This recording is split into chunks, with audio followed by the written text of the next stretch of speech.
Olá, queridos irmãos e amigos, aqui estamos uma vez mais para mais uma lição. Pois bem, o tempo avança e as lições também, não é?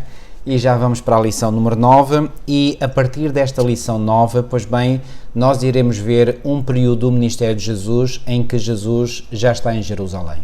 Sabem que grande parte do ministério de Jesus foi feito na Galileia, agora Jesus entra na Judeia e particularmente em Jerusalém. Isto significa que, portanto, Jesus se aproxima inexoravelmente, portanto, do fim do seu ministério terreno e, sobretudo, do seu grande clímax da vinda a este mundo, que é a sua morte expiatória na cruz do Calvário.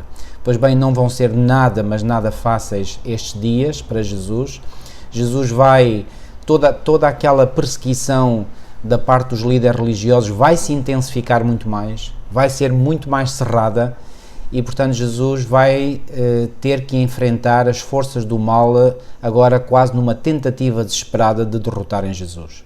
Portanto, é a partir deste momento que nós iremos acompanhar no Evangelho de Marcos as últimas cenas da história de Jesus neste mundo, ou seja, as cenas finais do seu ministério terreno. E, como eu já disse e volto a dizer, estas cenas finais do ministério de Jesus encerram preciosíssimas lições para nós que vivemos nos momentos finais da história deste mundo. Porque aquilo que aconteceu com Jesus vai, de certo modo, acontecer com o seu povo nos últimos dias. Então, queridos, mais do que nunca é hora de nós olharmos para Jesus. E eu lembro muito daquela frase de Ellen White, onde ela diz que far-nos-ia bem passar 1 hora por dia a meditar na vida de Jesus e particularmente nas cenas finais do seu ministério. Então, queridos, aqui vamos entrar nesta fase final do ministério de Jesus. Isto vai ser muito importante para nós, porque ao analisarmos aquilo que aconteceu com Jesus, é como se estivéssemos a ver algo, digamos, que mais cedo ou mais tarde irá acontecer connosco. Que Deus nos oriente neste estudo a partir de agora. Irmão José Eloy, muito obrigado uma vez mais pela sua excelente colaboração e que Deus o continue a guiar e a abençoar grandemente. Vou-lhe pedir, por favor, que possa orar connosco. Meu querido Pai, peço que o Teu Espírito Santo esteja com o pastor Paulo Cordeiro, Senhor, e comigo. Amém, e que o Teu Espírito Santo possa estar também com aqueles que estão escutando, Senhor. Que Tu possas abençoar com o Teu Espírito Santo o estudo da Tua Palavra, que nós possamos aprender ou relembrar aquilo que sabemos e que nós possamos entesourar todas estas coisas no nosso coração e possamos preparar o nosso caráter para a vida eterna, Senhor, para um dia estarmos contigo e habitarmos com os nossos irmãos de todas as épocas. Amém, e com os anjos, Senhor, e podermos visitar os habitantes de outros mundos, Senhor, que vivem em obediência à Tua lei há muito mais tempo do que a existência do nosso mundo, do nosso planeta. É verdade. Querido Pai, ajuda-nos a meditar a partir de agora, nestas últimas lições, nas cenas finais da vida de Cristo, nosso Salvador, e ajuda-nos a entesourar no nosso coração todos estes ensinos, Senhor, para nos mantermos fiéis até à Tua vinda. Amém, que pedimos, Senhor, e agradecemos em nome de Jesus. Amém, Senhor. Amém, Senhor. Pois bem, como eu disse, portanto, Jesus entra em Jerusalém. Nós vamos ler, portanto, reparem, o Evangelho de Marcos, nós já o dissemos, é dos 4 evangelhos o evangelho mais curto, tem apenas 16 capítulos, e nós hoje vamos cobrir os capítulos 11 e uma grande parte do capítulo 12, e neste início do capítulo 11 vem descrita a entrada triunfal de Jesus em Jerusalém. Iremos explicar porque foi essa entrada triunfal, mas Jesus, a partir deste momento, portanto, ele começa a ser, eu diria, bombardeado, digamos, de forma ainda mais intensiva pelos líderes que estão com ódio de morte a Jesus, não é? E, portanto, vão suscitar controvérsias, daí o título desta lição, Controvérsias em Jerusalém. Lembram-se que no início do Evangelho de Marcos, nós tínhamos visto em Marcos 2 e 3 que os líderes religiosos tinham levantado uma série de 5 controvérsias para com Jesus, pois bem, agora vão ser 6, e estes 2 conjuntos de controvérsias, portanto, no início do ministério de Jesus Cristo e no fim, são como que, digamos, suportes que enquadram o princípio e o fim do seu ministério terrestre. Cada conjunto lida com questões importantes na vida cristã e que são importantes para todos os cristãos e para nós particularmente que vivemos nos últimos dias da história desta terra. Irmão Eloy, uma vista geral, como é que nós podemos então olhar para este último período do ministério e da vida de Jesus nesta terra? não foi nada fácil para o nosso Salvador, aquilo que ele suportou, aquilo que ele sofreu, mas demos graças a Deus porque ele suportou e saiu vencedor. Louvado seja Deus por isso. É verdade, é verdade. Aqui o irmão mencionou há pouco que a partir de agora até ao fim houve uma luta desesperada dos líderes religiosos da igreja constituída daquele tempo contra Cristo. Uhum. E em simultâneo com essa tentativa de destruir Cristo, pronto, no fundo o objetivo deles era esse, claro. Mas eles queriam sempre que Cristo ficasse mal dentro do povo, não é? Uhum. Queriam que o povo olhasse para Jesus como alguém que não era digno de crédito, alguém a quem não se devia prestar atenção. Uhum. Mas par a par com essa tentativa desesperada para supostamente desmascarar Cristo, eles que sabiam quem era Cristo, eles tinham uma convicção, mas de tanto rejeitarem o Espírito Santo, eles acabaram por acreditar na mentira. Isso. Na mentira que eles próprios acalentavam. Procuravam acreditar na mentira. Lado a lado com isto, par a par com isto, vemos também uma tentativa muito forte, desesperada, de Cristo para convencer a nação, convencer Jerusalém, convencer o povo, convencer os líderes, convencer a igreja, a liderança, de que ele era o Messias, de que ele foi enviado por Deus e de que ele era o Redentor, ele era o portador dos pecados e que a nação se devia juntar a ele e aceitá-lo como o Messias. Uhum. Então nós vemos a partir daqui muitas tentativas que Jesus faz, últimas tentativas para convencer realmente os líderes e a nação de que ele era o Messias. É isso que nós vamos ver. Ou seja, é como se fossem tentativas desesperadas de Jesus para... É tentativas desesperadas de Jesus para realmente o aceitarem como o Messias. Uhum. E estas controvérsias que os líderes têm com Cristo aproveita sempre estas controvérsias para lhes tentar mostrar que ele realmente era o Messias. Então aqui nesta lição nós temos estas 6 controvérsias. Na lição de domingo, a lição fala-nos na entrada triunfal. Finalmente Cristo aceitou, portanto, as honras que lhe queriam dar como rei de Israel, como herdeiro do trono de Davi. Em segunda-feira, Jesus Cristo, depois de entrar em Jerusalém, Jesus amaldiçoou uma figueira. Uhum. Depois de amaldiçoar a figueira, ele purifica o templo. Sim. Na lição de terça-feira, lá vêm os líderes novamente. Isto é terrível, realmente. Quem te disse que podias fazer isso? Com que autoridade fazes estas coisas? Quais coisas? A purificação do templo. Que ele tinha feito no dia anterior. Ele tinha feito no dia anterior. Uhum. E depois, na lição de quarta-feira, vem mais armadilhas, mais hipocrisia dos líderes e que vêm tentá-lo sobre a doutrina da ressurreição. Mas há aqui, dos impostos. Antes que o irmão fale, eu vou já avançar com uma frase da minha autoria. Há aqui, graças a Deus, digamos como que um oásis no deserto, não é? É aquele escriba, não é, que lhe vem falar e concorda com Jesus, não é? Que é a lição de quinta-feira. É a lição de quinta, exatamente. Então vem aqui finalmente, no meio de tanta hipocrisia, aparece um escriba sincero. Pois. Que reconhece que Jesus Cristo está certo. E a lição gira à volta disto, não é? São estes conflitos com os líderes, estas tentativas que Cristo faz para que eles reconheçam que ele é o Messias, é claro, e junto com estas tentativas que Cristo faz, o Espírito Santo está sempre a atuar na mente dos líderes, o Espírito Santo está sempre a atuar no coração, os anjos estão ali sempre a aproveitar as oportunidades para os tentar convencer, e Satanás está sempre ali também para endurecer o coração deles, para não ouvirem o apelo do Espírito Santo, para não ouvirem as convicções dadas pelos anjos na mente deles. Então há ali uma luta no mundo espiritual, no mundo invisível, entre os poderes da luz e os poderes das trevas, entre Cristo e Satanás, entre Cristo e os seus anjos, Satanás e os seus anjos. A grande controvérsia intensifica-se muito no mundo invisível que nós não conseguimos ver, mas estava a acontecer na mente e no coração, sem dúvida, dos líderes. E estamos na época em que os líderes, de facto, finalmente fizeram um complô para realmente matar Cristo. Estavam muito perto de conseguir fazer isso. Então, sendo assim, nós podemos... Outro pormenor interessante destas lições é que de Marcos capítulo 11 ao capítulo 16, que é o fim do livro de Marcos, nós temos aqui mais ou menos uma semana do ministério de Cristo. É isso. Não é? Então, portanto, isto aqui são muitos acontecimentos condensados numa semana. Muitos acontecimentos condensados numa semana, não é? Porque, por exemplo, aqui a lição de domingo fala na entrada triunfal de Cristo em Jerusalém, e nós sabemos que isto aconteceu num domingo. Eu não gosto muito de dizer domingo, mas eu digo domingo para as pessoas entenderem, porque domingo no fundo significa dia do Senhor, não é? E aqui o primeiro dia da semana não é o dia do Senhor. Pois não.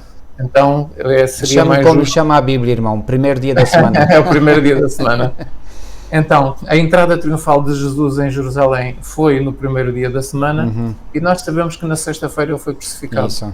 Portanto, os irmãos estão a ver que de Marcos 11 até Marcos 16 temos aqui uma semana da vida de Cristo toda condensada.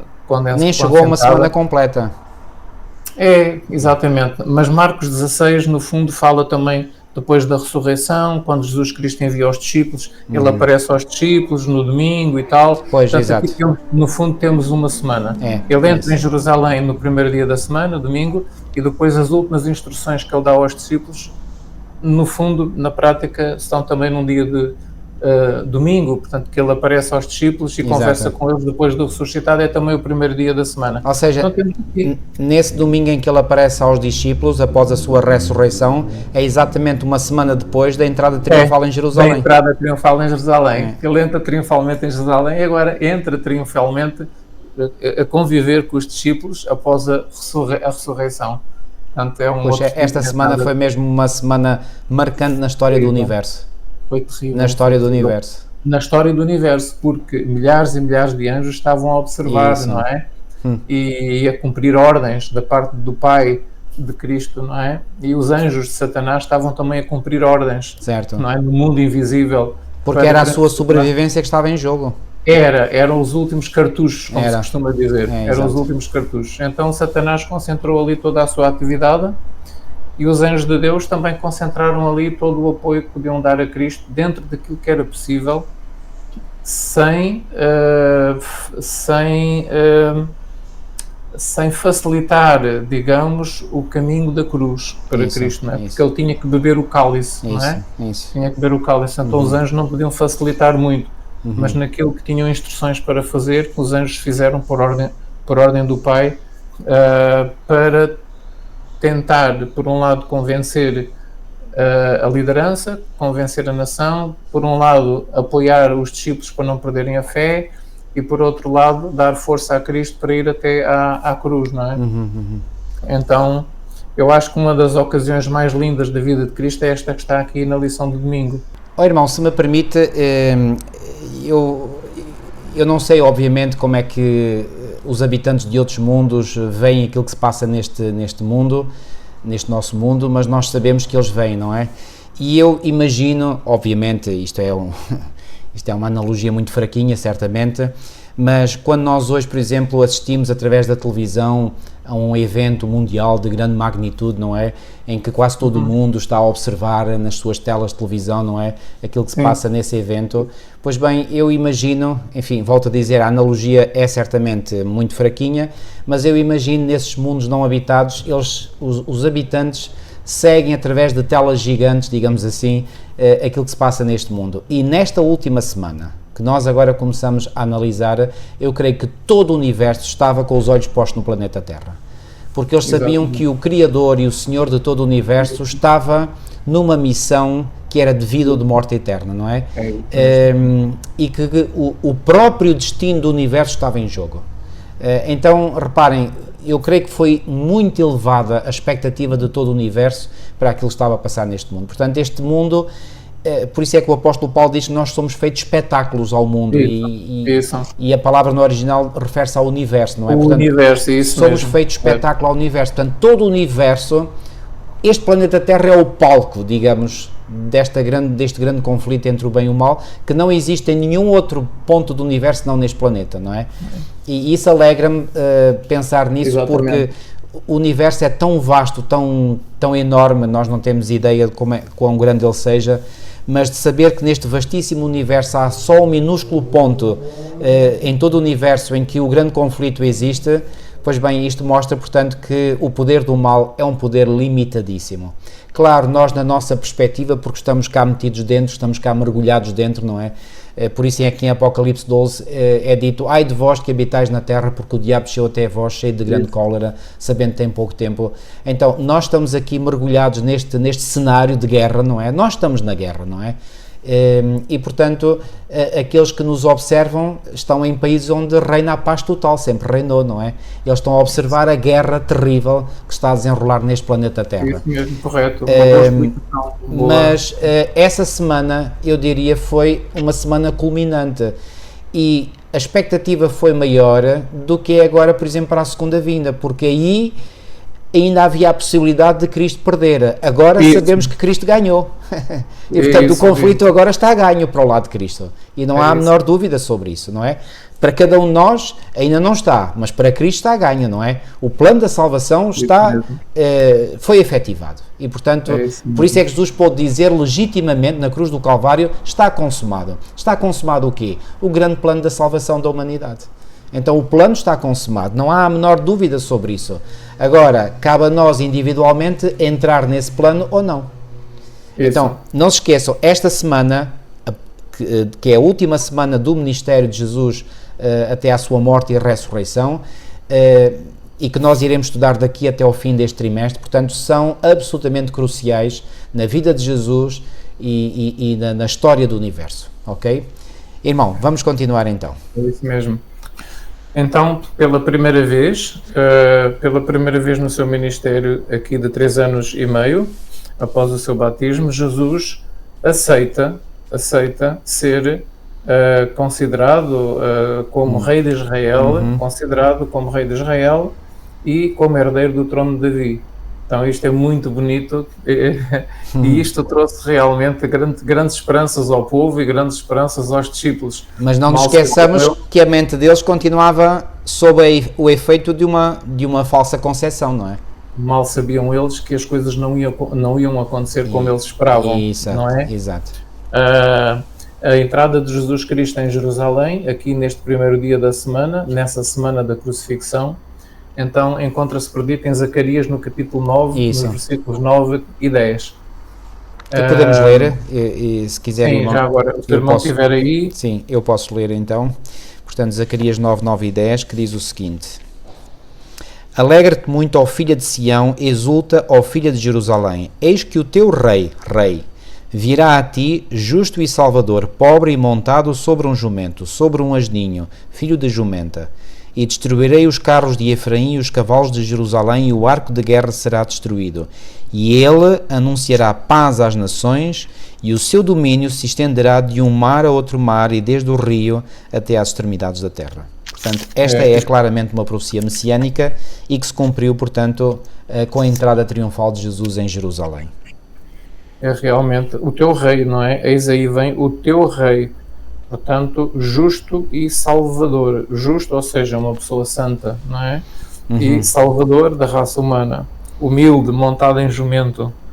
E isto faz lembrar, e o autor aqui relembra isso, faz-me lembrar a entrada de Salomão em Jerusalém montado numa mula. Este relato vem em 1 Reis 1, 32 a 48, quando Adonias tentou usurpar o trono e Davi ordenou que Salomão fosse coroado imediatamente. Então,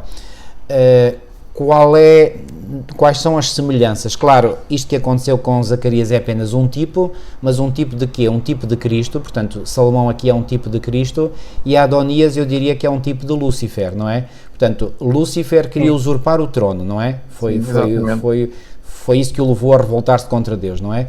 E agora aqui o que é que acontece? Assim como Davi vai pegar no seu filho Salomão e vai constituí-lo rei, o Pai Celeste, vai pegar no seu filho e vai coroá-lo como rei. Ok? Portanto, o paralelismo é completo, é total. E Jesus Cristo, para dar a entender que ele agora aceitava que o considerassem como rei, Jesus então mandou ir buscar o jumentinho. Isso. E Jesus entrou em Jerusalém montado no jumentinho, porque era assim que os reis de Israel entravam em Jerusalém no dia da sua coroação, não é? Da sua coroação. Então Jesus, ele próprio, tomou a iniciativa de fazer assim para que as pessoas reconhecessem nisso que Jesus estava a admitir que ele de facto era o rei de Israel, que ele de facto era o herdeiro do trono de Davi. E realmente as multidões imediatamente corresponderam, porque quando nós lemos aqui no capítulo 11, no versículo 7, levaram um jumentinho sobre o qual puseram as suas vestes, os discípulos, e nele Jesus montou, e muitos estendiam as suas vestes no caminho e outros ramos que haviam cortado dos campos. E no versículo 9, tanto os que iam adiante dele como os que vinham depois, clamavam, Hosana, bendito que vem em nome do Senhor, bendito o reino que vem, bendito o reino que vem. Do nosso pai Davi. O nosso pai Davi, Hosana nas maiores alturas. E quando entrou em Jerusalém, no templo, tendo observado tudo, como fosse já tarde, saiu para Betânia com os 12. Então, vemos aqui que... É curioso, é curioso que Jesus entrou triunfalmente em Jerusalém e passado umas poucas horas, ele sai como que sorrateiramente de Jerusalém quase sem ser percebido. Pois, porque no fundo o Jesus queria que o reconhecessem como rei, o que estava profetizado nas profecias, que viria na sua primeira vinda para levar sobre si o pecado, para levar sobre si o pecado da raça humana, mas não queria que o coroassem rei no trono de Davi.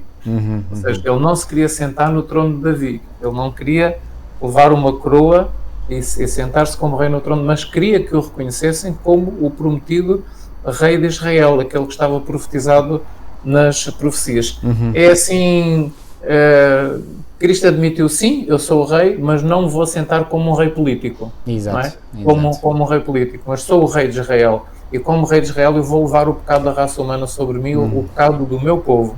Não é? Que é a primeira parte do sua obra da redenção. A segunda parte da obra da redenção é ir para o santuário celestial e lá fazer o trabalho que tem a fazer até 1844 e depois de 1844 o tal outro trabalho e depois então vir para a terra para levar a sua igreja e colocar os pecados sobre Satanás, que levará, portanto, a culpa dos pecados que ele fez a raça humana cometer durante os tais 1000 anos. Então há todo um plano da salvação, há todo um plano da redenção, que em várias fases, não é?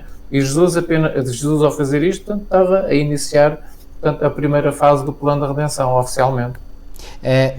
Sabem, muitos dos nossos amigos evangélicos e protestantes criticam-nos pela nossa compreensão do ministério de Jesus no santuário celestial.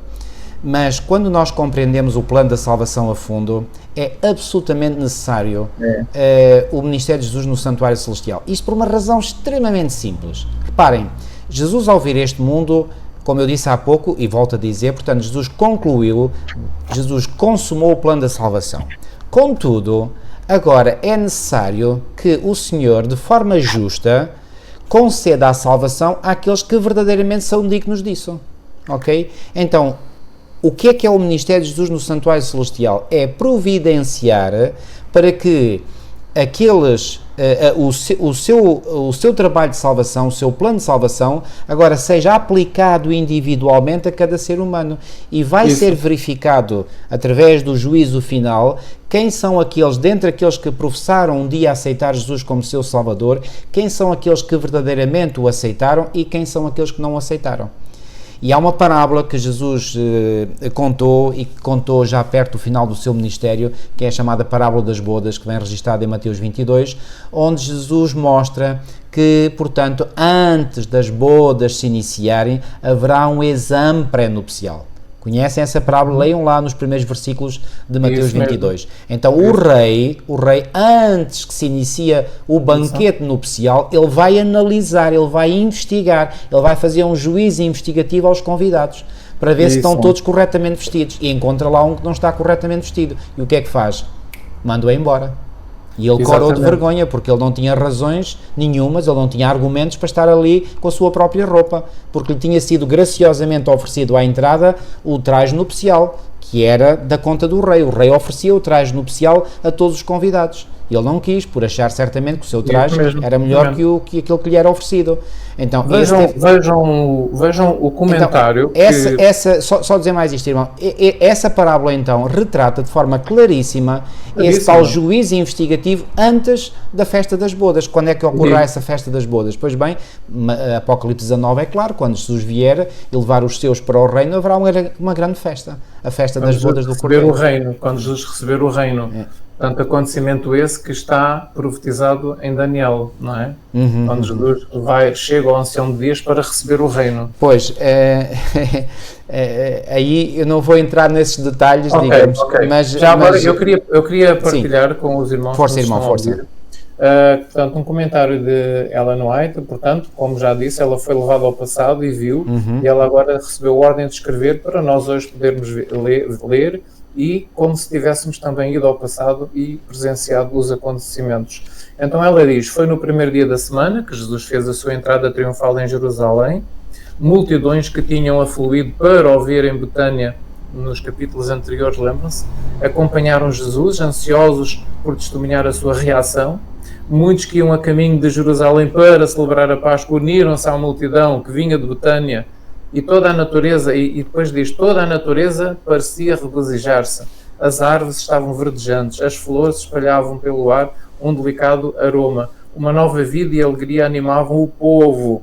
Surgia mais uma vez a esperança do novo reino. Surgia mais uma vez a esperança do novo reino. Porquê? Porque o povo estava a ver Jesus montado num jumento, não é? Que era o sinal dos reis quando eram coroados. Depois mais à frente diz, até aqui Jesus viajara sempre a pé e a princípio os discípulos admiraram-se por ele querer montar um jumento, mas a esperança raiou no seu coração com o feliz pensamento de que ele estava prestes a entrar na capital e a proclamar-se rei e afirmar o seu poder real. Então, quando os discípulos viram que Jesus montou o jumento, os discípulos disseram assim, agora é que é. Agora é que ele vai proclamar-se rei, vai se sentar no trono de Davi e todo o povo de Jerusalém o vai proclamar rei. E o povo também tinha essas esperanças, por isso é que o povo reagiu como está aqui, no versículo 8. Estamos em Marcos capítulo 11, versículo 8, diz que muitos estendiam as suas vestes ao longo do caminho, não é? Então, tanto os discípulos como o povo entenderam isto como se realmente ele fosse proclamar-se rei. Proclamar-se rei e afirmar o seu poder real. E mais à frente diz assim, Cristo estava a seguir o costume judaico para as entradas reais. Aonde? Em Jerusalém. O animal sobre o qual se deslocava era o mesmo utilizado pelos reis de Israel no passado. E a profecia predissera que assim viria o Messias ao seu reino, o tal texto que nós lemos em Zacarias. Logo que Jesus se sentou sobre o jumentinho, vejam, um grande grito de triunfo ecoou nos ares. Por quem? Quem é que ecoou este ar de triunfo nos ares? A multidão que vinha a acompanhar Jesus desde Betânia. Que é mencionado aqui nos capítulos anteriores. Logo que Jesus, exatamente, ecoou nos ares, a multidão aclamou-o como Messias, o seu rei. Jesus aceitou agora a homenagem que nunca antes tinha permitido. Isso. Okay? Ele agora aceitou a homenagem que nunca antes tinha permitido. E os discípulos consideraram, agora vejam, não só as expectativas da multidão foi realmente grande, mas como agora... uma prova. Consideraram isto como uma prova de que as suas alegres esperanças estavam prestes a concretizar-se finalmente, né? Para eles. Vendo estabelecido no trono. Vendo estabelecido no trono, que era o que eles queriam, era que ele se sentasse no trono. A multidão ficou convencida de que se aproximava a hora da sua emancipação. Emancipação de quem? Dos romanos. Isso. Controlados pelos romanos. Em imaginação, eles viram os exércitos romanos expulsos de Jerusalém e Israel, mais uma vez, nação independente.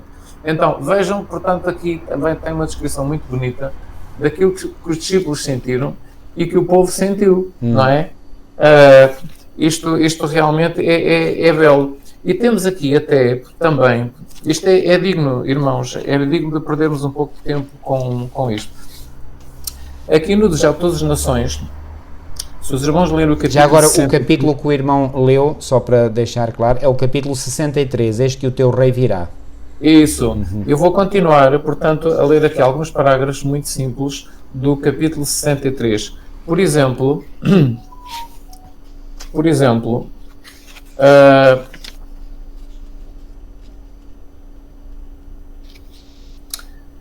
nunca dantes viram ao mundo um cortejo triunfal como este. Não se assemelhava ao dos famosos conquistadores da terra. Não fazia parte daquela cena nenhuma comitiva de lamentosos cativos, como troféus do valor real. Achavam-se em torno do Salvador os gloriosos troféus dos seus serviços de amor pelo homem caído. Agora, prestem atenção, porque quando os reis entram numa cidade e vêm, e trazem os seus troféus, quem são? São os escravos, são os cativos, os prisioneiros, não é? Os prisioneiros de guerra, não é? Os vencidos na guerra. Mas agora vejam quem eram os troféus que acompanhavam Jesus Cristo na sua entrada em Jerusalém. Isto é lindo. Estavam os cativos a quem resgatara do poder de Satanás. Sim, ele trazia cativos, mas eram cativos que tinham sido cativos de Satanás. Isso. Agora estavam livres, já não eram cativos de Satanás. Quem eram eles? E estavam louvando a Deus pela sua libertação. Quem era? Os cegos a quem restituir à vista. Os cegos a quem restituir à vista abriam a marcha. Eram eles que abriam a marcha. Iam à frente conduzindo o cortejo.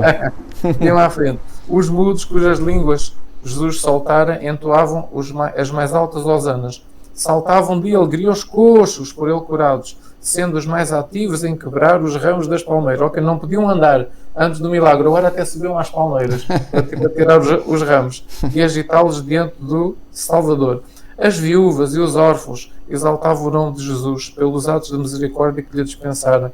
Os leprosos a quem purificara estendiam na estrada as vestes incontaminadas, ao mesmo tempo que o saudavam como Rei da Glória. Aqueles a quem a sua voz despertara do sono da morte tomavam parte no cortejo. Lázaro! Sabem qual era o papel de Lázaro neste cortejo? Em direção a Jerusalém? Lázaro, cujo corpo provara a corrupção no sepulcro, mas que então se regozijara na força da varonilidade gloriosa, conduzia o animal que Jesus montava. Quem é que conduzia o jumentinho que Jesus montava? Lázaro. Então temos aqui... Eu posso imaginar como aqueles líderes estavam furiosíssimos. Pois, exatamente. Porque eles não podiam contradizer estas evidências, que eram evidências que, por assim dizer, entravam pelos olhos dentro do povo, não é? Não havia forma de negar aquilo que Jesus tinha feito. E Lázaro, que nós vimos, enfim, não foi neste trimestre, já foi num trimestre anterior, que os próprios líderes procuraram matar Lázaro para destruir a evidência de que Jesus o tinha ressuscitado. Imagina ao ponto em que o coração destes homens chegava, não é? Pois bem, agora aqui este homem ressuscitado por Jesus, que diz aqui Ellen White, cujo corpo provara a corrupção no sepulcro, conduziu o animal que o Salvador montava. Isto é fantástico. Homem esse que eles queriam matar para eliminar a prova de que Jesus tinha feito o milagre. Exatamente. Jesus tinha feito o milagre. Até eliminar as provas eles queriam. Imagina. Então, enquanto o sol no ocidente tingia a dourada e dourava o céu, o resplendor da sua glória iluminava o puro e alvo mármore das paredes do templo. Ou seja, o templo era feito de pedras de mármore muito branquinhas, muito brancas, como neve, onde-lhe cintilações nas colunas douradas. Do alto do monte onde Jesus parou com os seus seguidores. Eu estou agora a ler um texto em que Ellen White descreve, e a Bíblia também descreve aqui, em que Jesus parou. Jesus parou no alto do monte da colina, sim. Das oliveiras, não é? Antes de descer para a cidade, não é? Antes de descer para a cidade, Jesus parou no cimo do monte, e nós sabemos que o monte estava no lado leste, no lado oriental da cidade, não é? Portanto, o sol estava já a declinar, portanto estava do lado do poente, não é? Ao ocidente, e portanto banhava portanto ali o monte com a sua luz. As colunas douradas, portanto com uma luminosidade, com algo bonito. Do alto do monte onde Jesus parou com os seus seguidores, apresentava ele, o templo, claro, a aparência de maciça estrutura de neve, marchetado de capitéis de ouro. À entrada do templo achava-se uma videira de ouro e prata, com verdes folhagens e maciços cachos de uvas, executados pelos mais hábeis artistas, em ouro e em prata. Esse desenho representava Israel como uma próspera vinha. Isso. O ouro e a prata e o verde vivo eram combinados com raro gosto e consumada maestria, enlaçado graciosamente os alvos e luzentes pilares agarrando-se com as brilhantes gravinhas. Ou seja, o trabalho estava feito de maneira que aquele trabalho feito em ouro e em prata, aquilo ia ao redor das colunas, portanto, do templo, do santuário. E eu quero aqui enfatizar um ponto, porque é importante também na nossa lição. À entrada do templo havia uma videira de ouro e prata, portanto, com folhas verdes e maciços cachos de uvas executados pelos mais hábeis artistas. Este desenho representava Israel como o quê? Uma vinha próspera.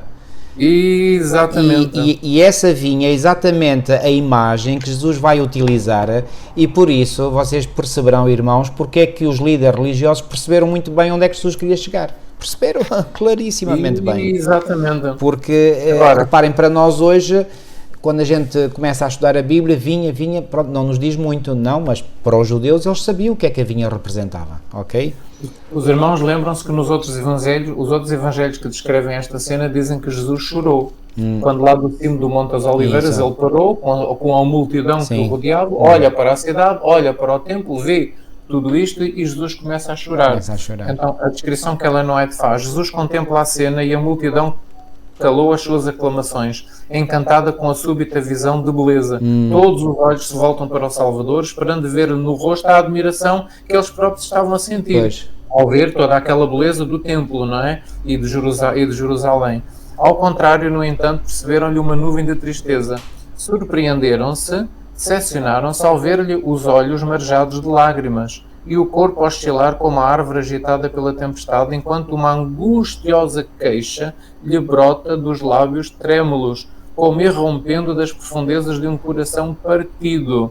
Que cena aquela que se oferecia à contemplação dos anjos que estavam a observar o seu bem-amado comandante em lágrimas de angústia. Que visão para a alegre turba que com grito de triunfo e a agitar de palmas o escoltava à gloriosa cidade. É assim, estavam todos felizes e contentes. Hosanas, hosanas, hosanas. E de repente Jesus para, eles olham para Jesus e Jesus está a chorar.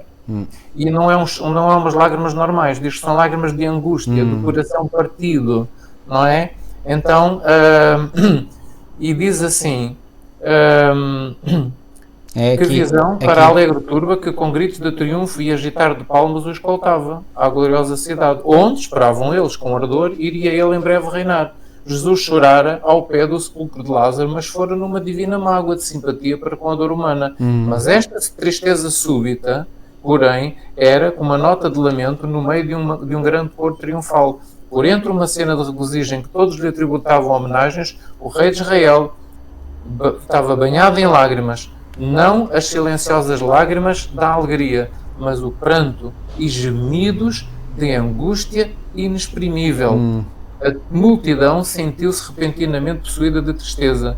Emudeceram-lhes as aclamações, muitos choraram, tomados de simpatia, por um pesar que não conseguiam compreender. Então, vemos aqui que... E ela ainda prossegue dizendo que estas lágrimas de Jesus não eram a antecipação dos seus próprios sofrimentos, ou seja, Jesus não estava a chorar por ele. Não. Jesus estava a chorar por Jerusalém. Por Jerusalém. Jerusalém, que estava a esgotar os últimos minutos de oportunidade para aceitarem Cristo. E atenção que quando nós falamos de que Jesus chorava sobre Jerusalém, não era sobre a cidade em si que ia ser destruída, era obviamente pelos habitantes, pelo povo de Jerusalém. Os habitantes, os líderes, a liderança da igreja. Jesus não estava com pena que os edifícios de Jerusalém fossem destruídos, isso era o menos. Era preocupado com o futuro eterno das pessoas. Essa que era a preocupação de Jesus. E aqui surge a tal frase que todos os cristãos conhecem, não é? Se tu soubesses também ao menos neste teu dia o que à tua paz pertence. Isso. E Jesus diz isto, portanto, com dor. São frases de dor. E Jesus estava a chorar ao dizer isto, não é? Porquê? Porque ele sabia que Jerusalém estava prestes a rejeitá-lo definitivamente. O povo, os governantes, a igreja.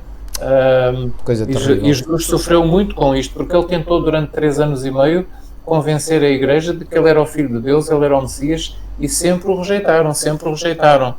Então, meu irmão, cada vez é mais claro, pelo menos eu falo por mim, cada vez mais é claro que a condenação final que há de vir sobre os ímpios é uma condenação que é única e exclusivamente da responsabilidade deles. Eu já sei isto de teoria há muito tempo, mas cada vez mais eu realizo como é terrível digamos, é como se diz às vezes na gíria, cada um cava a sua própria sepultura. Portanto, aqui os judeus, eles estavam eles próprios a cavar a sua própria sepultura. Portanto, não é Jesus, ele próprio disse, eu não vim para condenar o mundo, eu vim para salvar o mundo. Portanto, Jesus fez tudo ao seu alcance para salvar. Portanto, eles se não se salvaram, e quem não se salva, porque através desta imagem aqui do que aconteceu em Jerusalém, temos uma visão do que acontecerá com o mundo inteiro em todas as épocas. Portanto, aqueles que não se salvam por sua única e exclusiva responsabilidade. Isto é terrível, mas exatamente. Algo... Ele até diz aqui, portanto, se Jerusalém tivesse aceitado o auxílio que Deus lhe desejava dar, o dom do seu amado Filho, se Jerusalém tivesse sabido o que era o seu privilégio de saber e dado ouvidos à luz que o céu lhe enviara durante esses 3 anos e meio do ministério de Cristo, teria permanecido de pé no orgulho da sua prosperidade, rainha de reinos, livre na força do poder dada pelo seu Deus. Não teria havido soldados armados às suas portas, quando, no ano 70, lembram-se, quando Jerusalém foi destruída, nem bandeiras romanas tremulando nos seus muros. O glorioso destino que felicitaria Jerusalém, se tivesse aceitado o Redentor, surgiu aos olhos do Filho de Deus. Viu que por meio dele seria curada da sua grave enfermidade, libertada da escravidão e estabelecida como a poderosa metrópole da terra. Das suas muralhas partiria a pomba da paz em direção a todas as nações. Seria ela o diadema de glória do mundo. Portanto, Jesus chorou porque viu que eles, ao fim de 3 anos e meio, não tinham conseguido aceitá-lo como Messias. E mais abaixo, no outro parágrafo, diz: Cristo veio para salvar Jerusalém com os seus filhos. Mas, e agora prestem muita atenção, este parágrafo é importante, mas o orgulho, o farisaico, a hipocrisia, a inveja, a maldade impediram Jesus de realizar o seu desígnio. Jesus sabia a terrível retribuição com que seria visitada a condenada cidade. Viu Jerusalém cercada de exércitos, quando? No ano 70. Viu os sitiados habitantes levados à fome e à morte. Tudo isto estava na mente de Cristo quando ele chorou do cimo do Monte das Oliveiras, quando ele olhou para Jerusalém e para o templo.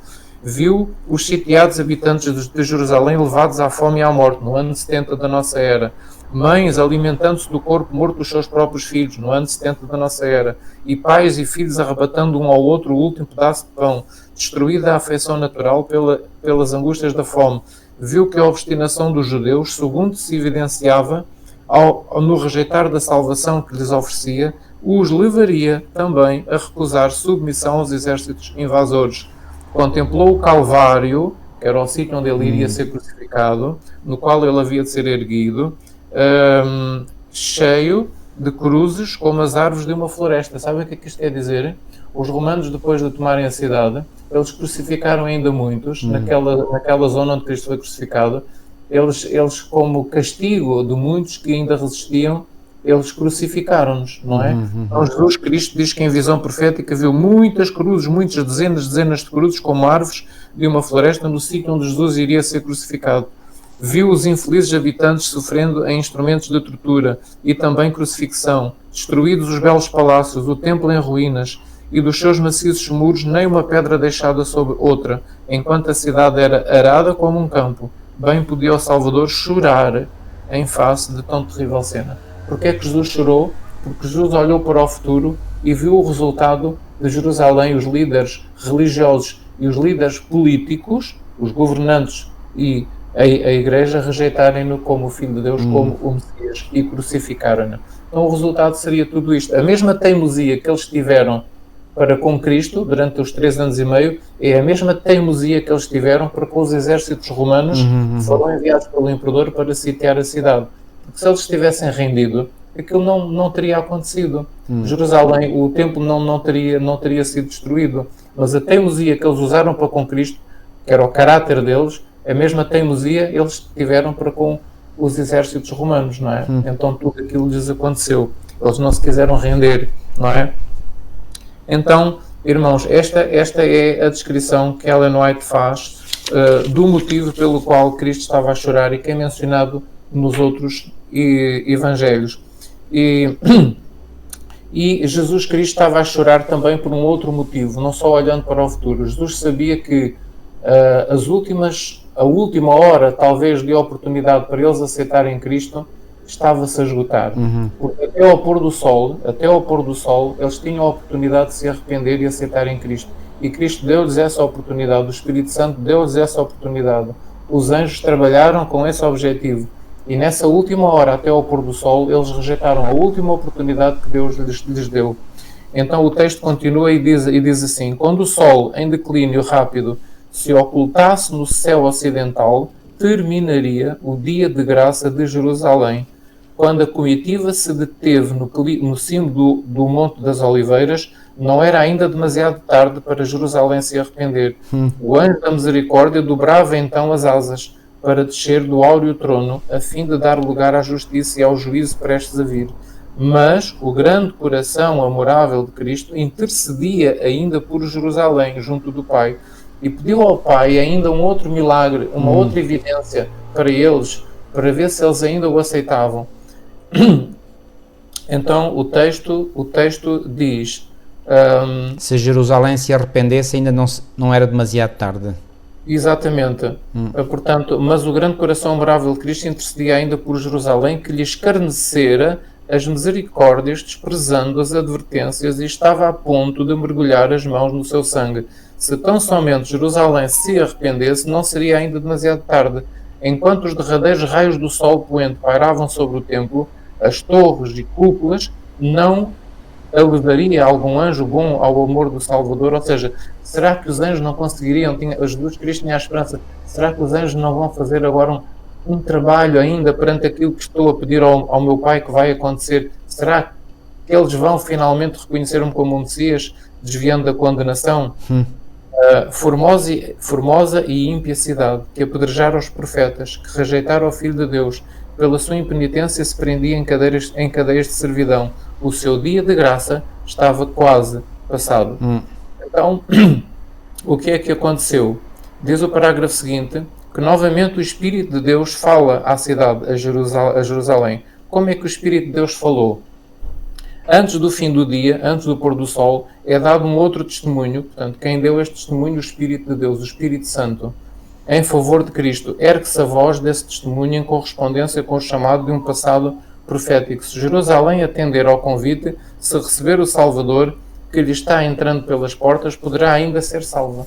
Então, Jesus pediu ao Pai, e o Pai deu o Espírito Santo, naquele momento, à comitiva, aos discípulos, àqueles que estavam acompanhando Cristo, porque agora Cristo começa a descer do Monte das Oliveiras em direção à cidade para entrar então dentro dela. E é nesse momento em que eles estão prestes a descer, não é? E que estão a descer, que esse testemunho do Espírito Santo é dado, é a última oportunidade que Deus está a dar aos líderes políticos e religiosos. Aos ouvidos dos dirigentes chegam as notícias de que Jesus se aproxima da cidade, com grande ajuntamento de povo, mas eles não têm um bom acolhimento para oferecer ao Filho de Deus.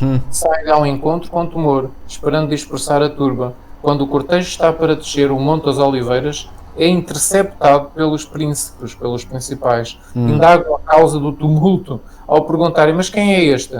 Os discípulos, possuídos de inspiração, começam a responder citando passagens bíblicas do Antigo Testamento. E esta inspiração que o Espírito Santo deu aos discípulos é tão linda, é tão bonita, que deveria ter convencido os líderes religiosos neste momento, que eles estavam de coração duro e diziam, mas quem é este? Então os discípulos começam a responder, possuídos pelo Espírito Santo, e começam a dizer, Adão, já agora, irmão, pode ler. Sim, então. Adão dir-vos-á é a semente da mulher que há de esmagar a cabeça da serpente. Perguntai a Abraão, ele afirmar-vos-á é Melquisedeque, rei de Salém, rei da paz.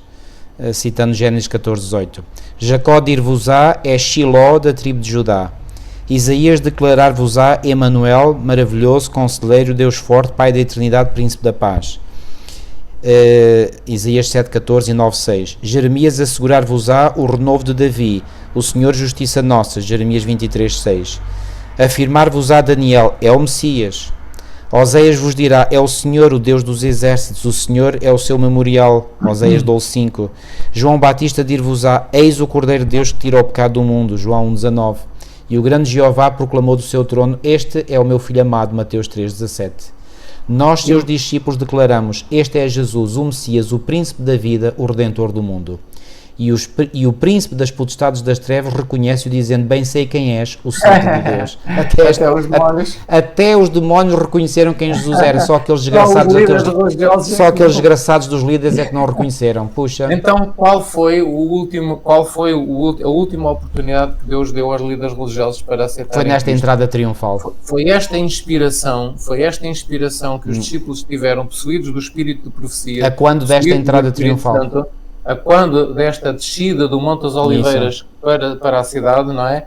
Os discípulos começaram a citar passagens bíblicas de todo o Antigo Testamento, dizendo quem era aquele que estava montado no jumento. E então citaram todos aqueles nomes dados no Antigo Testamento para o futuro Messias que haveria de vir na sua primeira vinda. Já agora, irmão, eu estou convencido no dia da ressurreição de Jesus, quando ele encontrou aqueles 2 discípulos no caminho para Emaús, estes textos aqui que eu acabei de citar terão certamente sido citados por Jesus ao fazer uma revisão, portanto, de tudo o que estava escrito nele na Sagrada Escritura. Mas os líderes religiosos presenciaram tudo isto, ouviram com os seus ouvidos, presenciaram tudo isto, aqueles homens simples, pescadores, inspirados pelo Espírito Santo, a citarem estes textos todos, citaram Jacó, Abraão, Adão, Isaías, Jeremias, Daniel, Oséias, João Batista. Eles não conseguiam admitir que esses homens que não tinham formação teológica pudessem saber mais do que eles, isso era isso. Mas sabiam, eles inspirados pelo Espírito Santo, eles disseram isto tudo, não é? E eles endureceram o seu coração e rejeitaram e não quiseram aceitar. Terrível mesmo. É a última oportunidade. E quando Jesus entra em Jerusalém, já o sol se está a pôr, não é? Então... E não deixa de ser interessante, o sol está a pôr-se, o sol físico, literal, e também o sol espiritual, digamos, está a pôr-se para aquela cidade. Ou seja, aquela cidade vai mergulhar em trevas, a partir daí. É uma entrada triunfal de Jesus em Jerusalém, sim, mas cheia de lágrimas, cheia de tristeza, de amargura, de uma profunda angústia, porque ao fim de 3 anos e meio Jesus não conseguiu convencer a liderança política e religiosa da nação de que ele era o Messias. Não é? Agora, irmão, logo no início do capítulo seguinte, que é o capítulo 64, cujo título é Um Povo Condenado, Ellen White diz-nos aqui que a entrada triunfal de Jesus em Jerusalém foi um símbolo imperfeito da sua vinda nas nuvens do céu com poder e glória, por entre o triunfo dos anjos e o regozijo dos santos. Então, repara, assim como Jesus ao entrar em Jerusalém foi uma entrada triunfal, sim, mas premiada de lágrimas, de angústia e sofrimento, não é? A sua segunda vinda também será premiada de angústia e sofrimento entre aqueles que estarão perdidos, não é? Portanto, há aqui um grande paralelismo e efetivamente o mais triste deste grande conflito é realmente aquelas pessoas que poderiam ter a oportunidade de salvar e que não se salvam por teimosia mesmo, por rebeldia, enfim, não sei. O pecado é o tal mistério da iniquidade que a Bíblia fala, não há explicação para ele, é um absurdo, é um mistério. Exatamente. Já agora os irmãos, se lerem depois o capítulo 64, vão encontrar no 3º parágrafo este texto que diz assim: o último apelo a Jerusalém fora em vão. Os sacerdotes e principais tinham ouvido a voz profética do passado nos tais textos que foram citados pelos apóstolos, ecoando através da multidão em resposta à pergunta: quem é este? Mas não a aceitaram como sendo a voz da inspiração. Irados, confundidos, procuraram fazer calar o povo. E agora, isto é impressionante, irmão, isto é impressionante. Olhem, havia oficiais romanos no meio da multidão e os inimigos de Jesus denunciaram Jesus aos oficiais romanos como Jesus sendo um chefe de uma rebelião. Apresentaram-no como estando para se apoderar do templo e dominar como rei de Jerusalém. Isso era tudo mentiras inventadas, tudo mentiras. Era tudo mentiras inventadas, mas depois diz: a voz calma de Jesus fez por momentos calar a multidão, enquanto ele declarava que não tinha vindo para estabelecer um reino temporal. Ele havia de subir para o seu Pai, e os seus acusadores não mais o veriam até que voltasse em glória. Então, demasiado tarde para a sua salvação, o reconheceriam. Estas palavras que Jesus proferiu com tristeza e vigor singular fizeram uma coisa muito interessante. Os funcionários romanos foram reduzidos ao silêncio. Ainda que estranhos à divina influência, comoveu-se-lhes o coração como nunca dantes ao ouvir Jesus falar, ao dar aquela explicação. e no rosto calmo e solene de Cristo leram amor, benevolência e serena dignidade, e foram possuídos de uma simpatia que não conseguiam compreender. Em vez de prenderem Jesus, os oficiais romanos sentiram-se inclinados a render-lhe homenagem. Voltando-se para os sacerdotes e principais, acusaram os sacerdotes e principais de provocar estarem a provocar distúrbio, a criar distúrbio. Esses chefes religiosos, envergonhados e derrotados, viraram-se para o povo com as suas queixas e questionaram, zangados uns com os outros. Vejam, irmãos, quando alguém é possuído pelo diabo, o que é que acaba por fazer? Até os soldados romanos, os oficiais romanos que estavam no meio da multidão para ver o que é que estava a acontecer, até eles, depois de terem... Ou seja, estes soldados pagãos tinham mais discernimento que os próprios líderes. Isso, e sentiram no seu coração a influência de Cristo, a influência divina de Cristo, e até se comoveram com ele, e até sentiram inclinação para com ele, não é? Sentiram muito amor, benevolência, e acusaram os líderes religiosos que eles é que estavam a provocar o distúrbio com acusações falsas, não é? Incrível. Portanto, vejam como realmente as coisas aconteceram, irmãos. Ok, agora, a partir do versículo 12 deste capítulo 11, diz aqui no dia seguinte, portanto, aqui estamos a falar, portanto, da segunda-feira, ou do segundo dia da semana, não é? Quando saíram de Betânia, portanto, porque Jesus, não se esqueçam que nesse dia em que Jesus entrou em Jerusalém, versículo 11, eu vou ler Marcos 11. E Jesus entrou em Jerusalém, no templo, e tendo visto tudo em redor, como fosse já tarde, saiu para Betânia com os 12. Betânia era apenas a 3 km de Jerusalém, portanto não era uma grande distância. Mas no dia seguinte, ou seja, na segunda-feira, ou no segundo dia da semana, quando saíram de Betânia, diz aqui o texto que ele teve fome. E vendo ao longe uma figueira que tinha folhas, foi ver se nela acharia alguma coisa. E chegando a ela, não achou senão folhas, porque não era tempo de figos. E a gente até aqui pode pensar que Jesus foi muito injusto, entre aspas, para com esta figueira. Figos, porque aquilo foi à procura de figos. Pois, exatamente. Só que Ellen White explica aqui um bocadinho melhor esta situação. Muito bem, ótimo. E ela diz, portanto, que havia um figueiral e que todas as figueiras não tinham ainda folhas, não é? E que ela diz que faz parte, portanto, ora, só um momentinho que eu vou aqui encontrar, portanto, faz parte da natureza da figueira que os figos surjam primeiro do que as folhas. Por conseguinte, esta figueira cheia de folhas prometia ter frutos bem desenvolvidos, mas a sua aparência era enganadora. Depois de procurar nos ramos dos mais baixos aos mais altos, Jesus não achou senão folhas. Era uma massa de folhagem pretensiosa, nada mais. Ou seja, havia lá nesse figueiral muitas figueiras, mas só uma tinha folhas e não tinha fruto. As outras, pronto, não tinham fruto, mas também não tinham folhas. E, portanto, essas não enganavam. Ora, essas outras figueiras representavam as nações pagãs. E não era de esperar nada delas, porque eram pagãs, portanto, não era de esperar fruto. Mas da nação de Israel, que era esta tal figueira, não é? Portanto, havia muita parra, digamos, muita folha, não é? Mas fruto, zero, nada. E já agora, irmão, eu aproveito já para ler aqui, eu tenho isto também aqui sublinhado aqui no meu livro, ótimo, que é a passagem de Ellen White na lição de sexta-feira. Ótimo, exatamente. Que diz assim: o ato de Cristo em amaldiçoar a árvore que o seu próprio poder tinha criado permanece como um aviso para todas as igrejas e para todos os cristãos. Ora bem, igrejas e cristãos. Igrejas e cristãos, ou seja, todos aqueles que invocam o nome de Cristo. Sejam católicos ou romanos, ortodoxos, protestantes, evangélicos, adventistas da reforma, adventistas da promessa, todos mesmo. Todos que se digam cristãos. Ninguém pode viver a lei de Deus sem servir os outros. Mas há muitos que não vivem segundo a misericordiosa e abnegada vida de Jesus. Planeiam e estudam para si mesmos. Agem sempre com referência a si mesmos. O tempo só tem valor para eles quando podem ajuntar para si mesmos. Em todos os aspectos da vida, este é o seu objetivo. Trabalham não para os outros, mas para si mesmos. Deus criou-os para viverem num mundo onde deve ser executado um serviço altruísta. O seu objetivo era que eles ajudassem os seus semelhantes por todos os meios possíveis. Mas o eu é tão grande que não conseguem ver mais nada.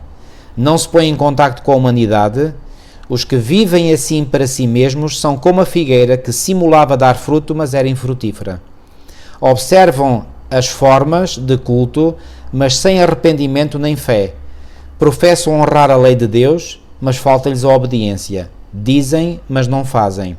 Na sentença proferida contra a figueira, Cristo demonstra como é detestável aos seus olhos esta vã pretensão.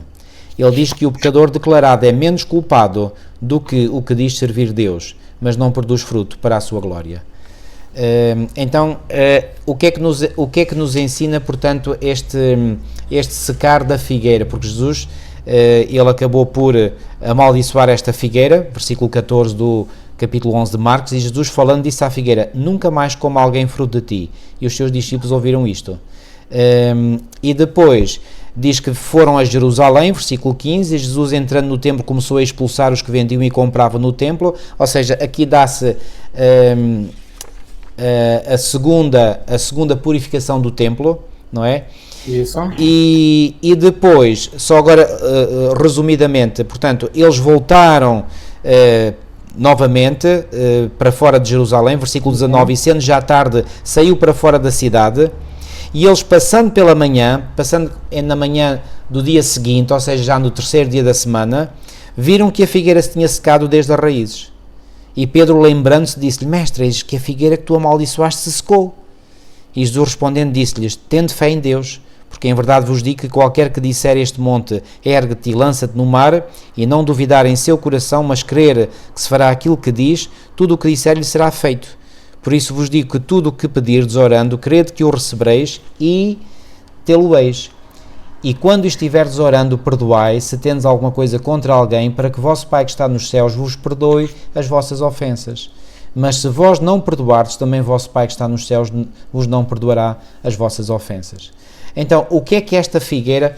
Ellen White fala aqui, portanto, que isto foi uma parábola viva, não é? Isso. Foi uma parábola viva. Muito bem. E, portanto, esta figueira representava a nação, e assim como a figueira se secou, então o que é que Jesus ia fazer pela nação de Israel? Ia secá-la. Porquê? Exatamente. Porque ela não produzia frutos. Era só ramagem, folhas, não dava frutos.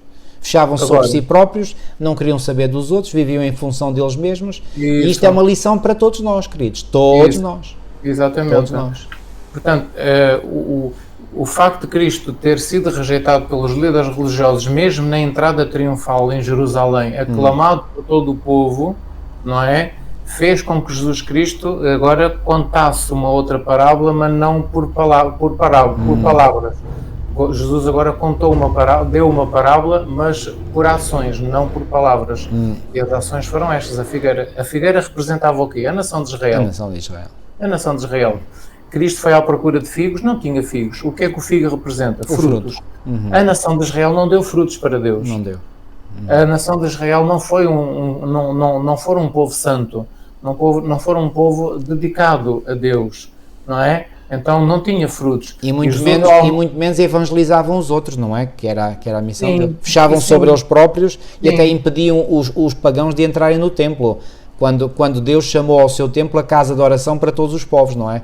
Essa quando Jesus faz a purificação, portanto ele faz essa chamada de atenção. Aqui, portanto...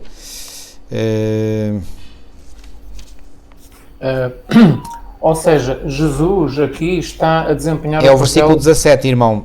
Portanto, sim. A minha casa será chamada por todas as nações casa de oração. Por todas as nações. Pois, então, a casa de Deus era para ser o lugar de acolhimento para todos os povos. E eles tinham até chamavam o pátio dos gentios, ou seja, os gentios só podiam ficar naquele pátio, não podiam passar dali.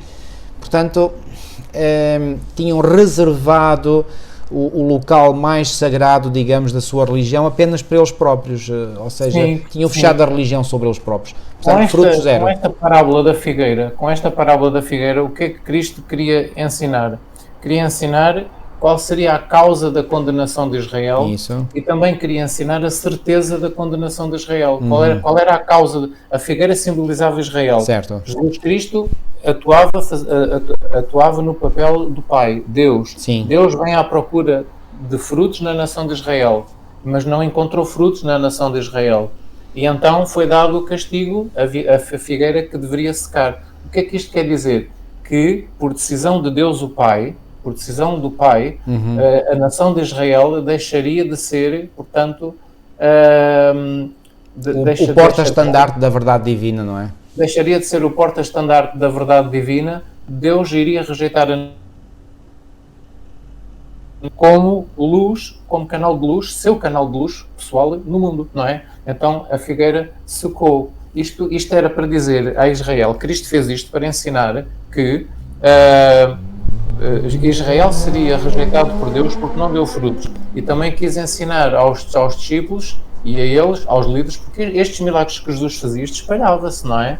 Então, o que é que Cristo quis ensinar aos líderes? Que a certeza de que a nação de Israel iria ser rejeitada. E eles iriam secar, eles iriam perder a sua força, a força espiritual que ainda restava, eles iriam perder.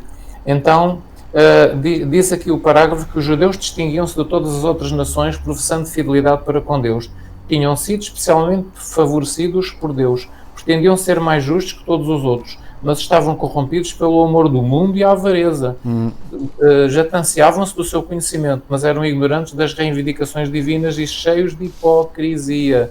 Como a árvore estéril, estendiam os ramos pretenciosos para o alto, luxuriantes na aparência, belos à vista, mas não davam senão folhas, não davam figos. A religião judaica, com o magnificente templo, os altares sagrados, os sacerdotes com as suas mitras e cerimónias impressionantes, era realmente tudo bonito, tudo belo, como uma figueira cheia de folhas, mas faltava-lhes humildade, amor e beneficência, que eram os figos, não é? Então Jesus deu com esta parábola a conhecer que eles iriam secar, eles iriam ser rejeitados por Deus. Então, isto é realmente importante. E se os irmãos lerem com atenção todo este capítulo, que é o capítulo 64, vão encontrar pequeninas linhas que dizem assim: a figueira mostrava o que seria o povo de Israel quando dele fosse retirada a graça divina. Um outro parágrafo: a advertência é para todos os tempos. O ato de Cristo em amaldiçoar a árvore que o seu próprio poder criara fica como aviso para todas as igrejas e todos os cristãos. Outro parágrafo pequenininho diz assim: a parábola da figueira, dita antes da visita de Cristo a Jerusalém, ligava-se diretamente à lição que ensinara no amaldiçoar a árvore sem fruto. Vamos agora abrir já agora Lucas capítulo 13. Em Lucas, no capítulo 13, o irmão poderia ler desde o versículo 6 ao versículo 9, por favor. Okay. Lucas capítulo 13, versículo 6 ao versículo 9. Prestem atenção, irmãos.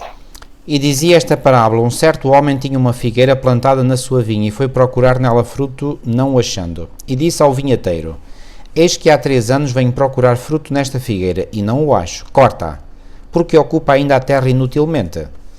E, respondendo ele, o vinhateiro, disse-lhe: Senhor, deixa-a este ano até que eu a escave e a esterque, e se der fruto ficará, e se não, depois a mandarás cortar. Portanto, estão a ver, esta parábola da figueira que Jesus disse no início, liga-se com esta parábola da figueira. Sim. Onde Jesus foi e não encontrou figos para comer. Liga-se. O que é que isto quer dizer? Agora, vejam a beleza da explicação que Ellen White dá sobre isto. Ela diz: o jardineiro intercedeu pela árvore estéril da parábola. Isto que o irmão acabou de ler. Sim. Deixa este ano até que eu a escave e a esterque. Se der fruto, ficará. Se não, mandamos cortar. Maior cuidado seria concedido à árvore estéril. Teria todas as vantagens. Quais foram as vantagens? 3 anos e meio do ministério de Cristo. Mas se permanecesse infrutífera, coisa alguma a salvaria da destruição. Na parábola, não foi predito o resultado da obra do jardineiro. Os irmãos, se lerem a parábola com atenção, nós ficamos sem saber o resultado, porque o jardineiro pediu: ó Senhor, deixa estar a árvore na terra mais este ano, eu vou tratar dela, eu vou podá-la, eu vou pôr esterco, vou pôr estrume, e ela vai dar frutos. Deixa estar mais um ano, não é? Então, nesta parábola, não foi predito o resultado da obra do jardineiro. Dependia do povo a quem eram dirigidas as palavras de Cristo. Os judeus eram representados pela árvore estéril, qual a árvore de Lucas, capítulo 13, que nós acabamos de ler. E com eles ficava a decisão do seu destino eterno. Foram-lhes concedidas todas as vantagens que o céu lhes podia dar, mas não aproveitaram as bênçãos. Pelo ato em amaldiçoar a figueira estéril, quando aqui em Marcos, no capítulo 11, mostrou-se o resultado. Cristo mostrou o resultado do tal esforço do jardineiro em Lucas capítulo 13, deixar estar este ano na terra, eu vou pôr estrume, eu vou tratar dela para ver se ela dá frutos. E agora aqui, ao amaldiçoar a figueira, e ela secou até à raiz, pelo ato de amaldiçoar a figueira estéril, Cristo mostrou o resultado de terminaram eles a sua própria destruição. Então, quer dizer, este ato de Cristo amaldiçoar e secar a figueira está ligado com esta parábola que Cristo deu em Lucas, no capítulo 13. Estão a ver? Ou seja, Cristo mostrou que o jardineiro pôs estrume, tratou dela e não... Mas não mesmo deu, assim não deu resultado. Mesmo assim não deu frutos. Portanto, se não deu frutos, é para secar, é para destruir, é para usar como madeira, não é? Para madeira, para fogo, para lenha. Já agora, infelizmente existem algumas correntes teológicas mesmo no nosso meio que dão a entender ou querem fazer passar a ideia de que Jesus efetivamente não rejeitou o povo de Israel. Pois bem, eu quero aqui fazer uma explicação. Efetivamente, quando nós lemos, por exemplo, Romanos capítulo 11, Paulo dá a entender que Deus não rejeitou o seu povo. Mas como é que nós podemos compreender, portanto, estas duas noções aparentemente opostas? Portanto, primeira de... só um momentinho, portanto, primeira de...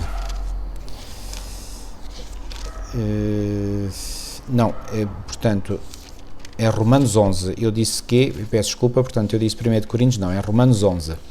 E aqui em Romanos 11, diz logo no início, pergunto, pois, terá Deus porventura rejeitado o seu povo? De modo nenhum, porque eu também sou israelita, da descendência de Abraão, da tribo de Benjamim. Deus não rejeitou o seu povo, a quem de antemão conheceu. Então, o povo foi rejeitado ou não? Porque depois, no versículo 15, diz assim, porque se o facto de terem sido eles rejeitados trouxe reconciliação ao mundo, que será o seu restabelecimento senão vida dentre os mortos? Então, foi o seu povo rejeitado, como diz nos versículos 1 e 2, ou não, conforme diz no versículo 15? Então, alguns ramos sim. A resposta é alguns ramos sim, porque nos versículos 17 diz, se porém alguns dos ramos foram quebrados, e tu sendo oliveira brava foste enxertado, depois no versículo 19, dirás, pois, alguns ramos foram quebrados, mas não o restante do seu povo, os desterrados de Israel, os dispersos de Judá, conforme diz, por exemplo, no versículo 12.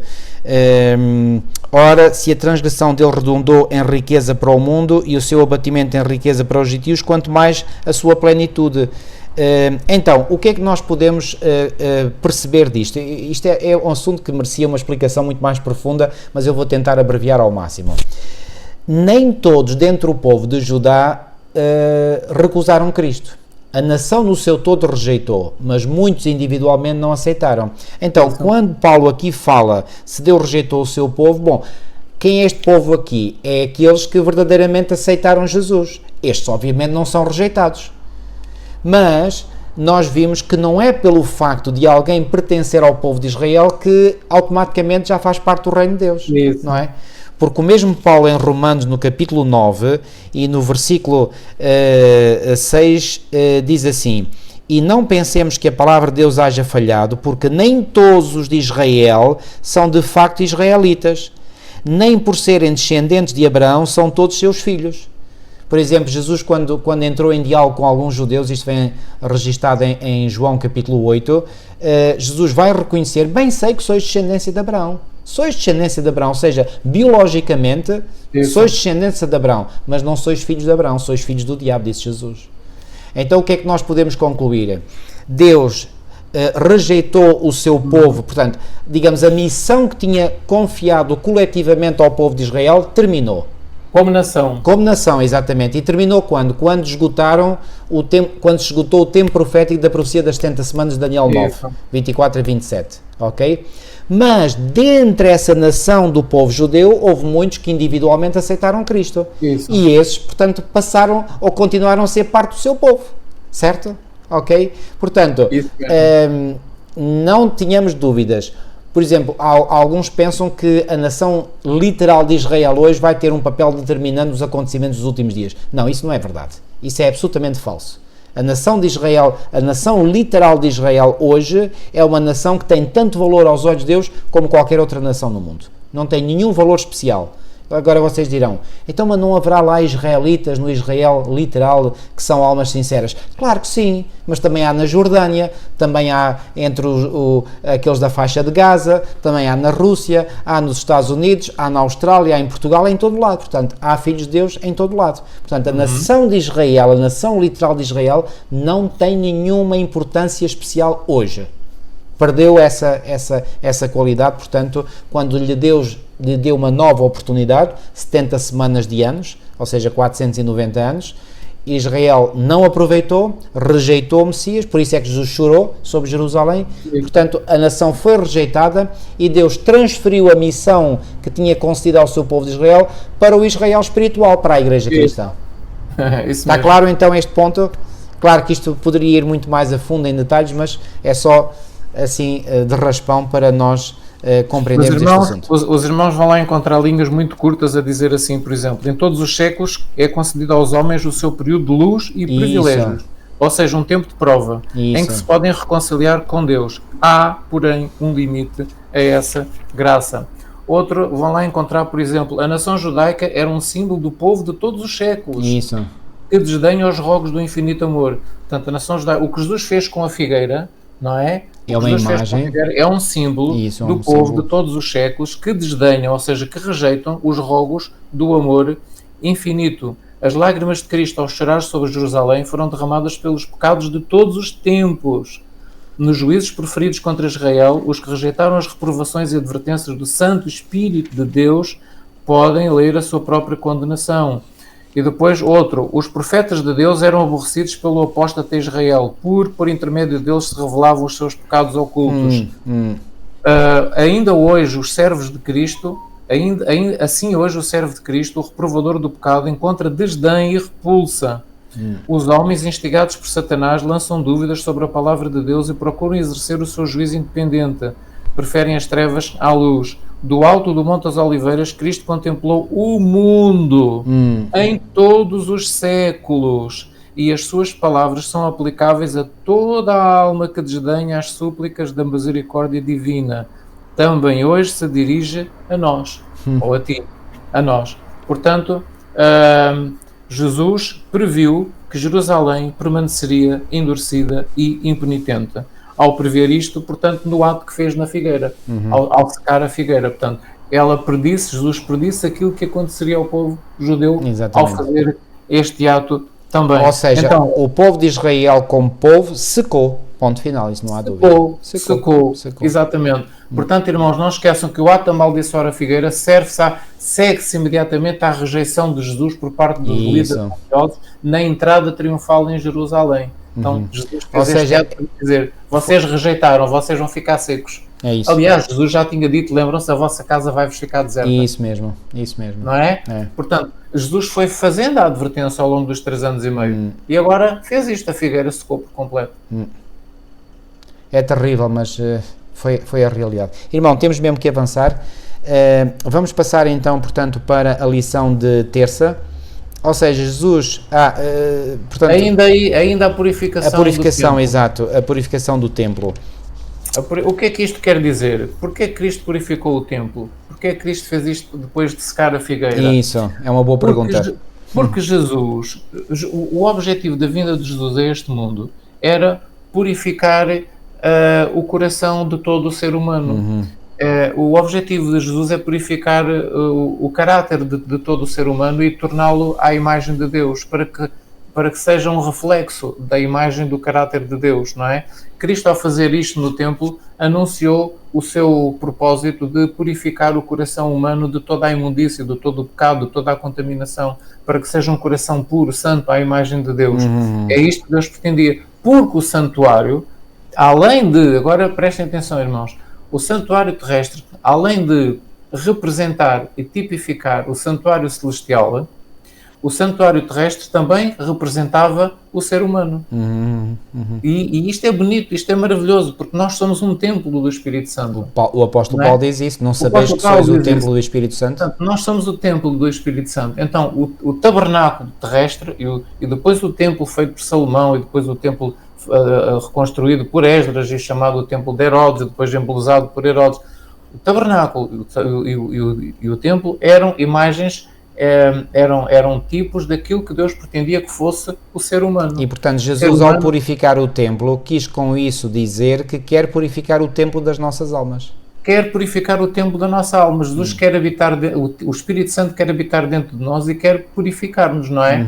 O facto do Shekinah habitar lá na segunda sala do santuário, no lugar santíssimo, e manifestar-se ali, significa que a presença do Espírito Santo deveria estar no templo da alma dentro do ser humano. Muito bem. Compreendem? Muito bem. E o facto de estar lá o castiçal, o facto de estar lá os pães, significa que nós devemos ser uma luz no mundo, e para sermos a luz do mundo, devemos ter a luz do Espírito de Deus dentro de nós, devemos ter os pães da proposição, significa que nós devemos ter o pão da vida dentro de nós, não é? Porque o santuário é um tipo do ser humano, do nosso E devemos ter o incenso, devemos ter o incenso também, que representa as orações dirigidas a Deus. E isso, exatamente, o incenso que representa também a justiça de Cristo. Deveríamos ter o caráter de Cristo dentro de nós, no nosso coração, não é? Então, o templo representava também o ser humano, aquilo que Deus queria fazer com o ser humano, um templo para a habitação de Deus em espírito. E Cristo, ao purificar o templo, Cristo anunciou o seu propósito de purificar a alma humana,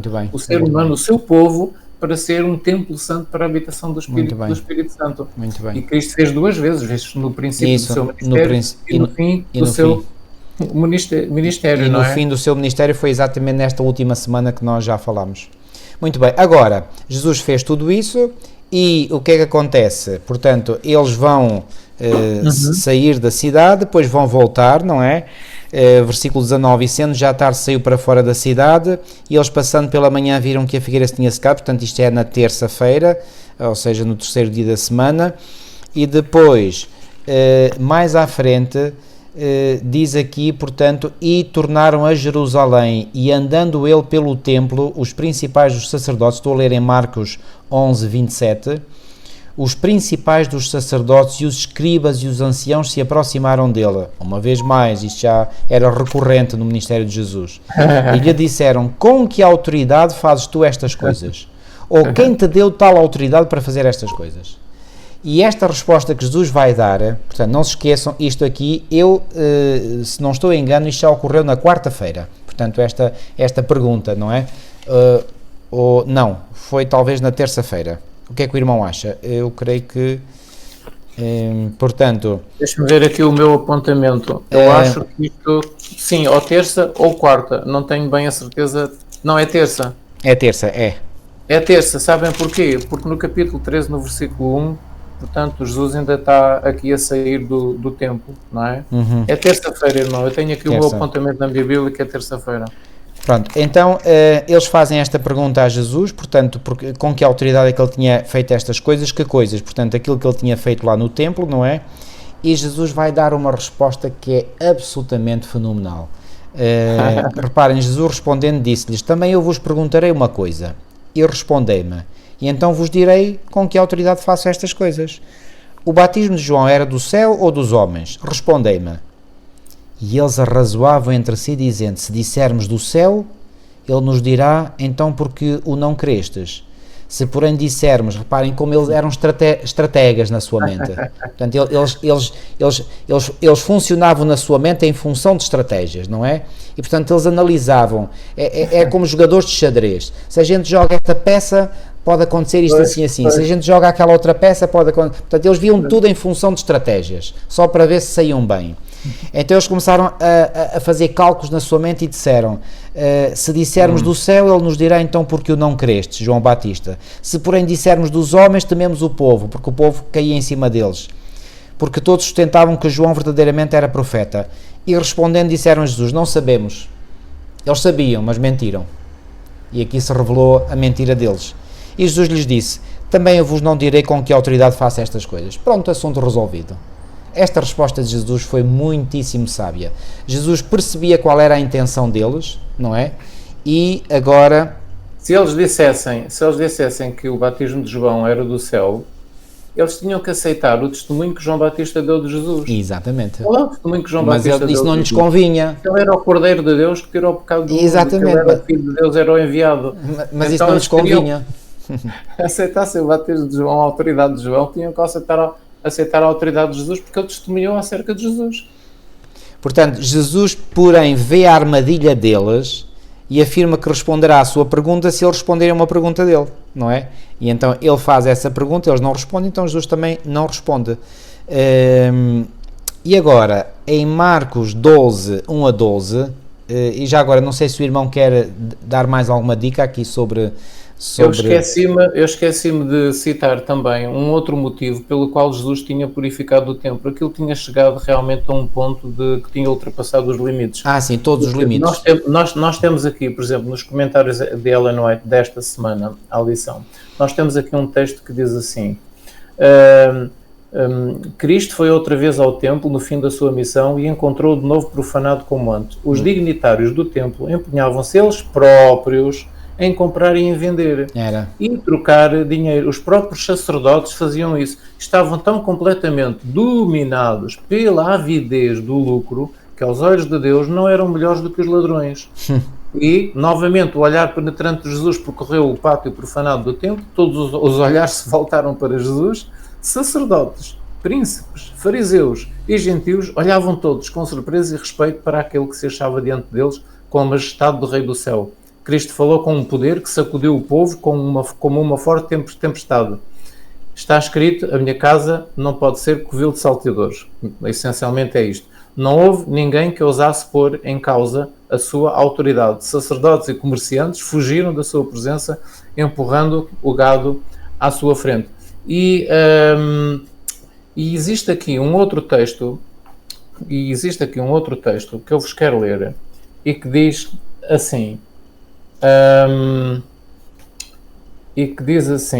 os mercadores exigiam preços exorbitantes pelos animais que vendiam no pátio do templo e depois, reparem, vejam irmãos, dividiam o lucro dos tais preços exorbitantes, dividiam o lucro com quem? Ouçam, com os sacerdotes e com os dirigentes, que enriqueciam assim à custa do povo. Estão a perceber? Porque é que Jesus, o outro motivo por qual Jesus fez isto? Então eles levavam preços exorbitantes às pessoas e depois dividiam o lucro com os sacerdotes, os comerciantes dividiam o lucro com os sacerdotes, com os dirigentes que enriqueciam à custa do povo.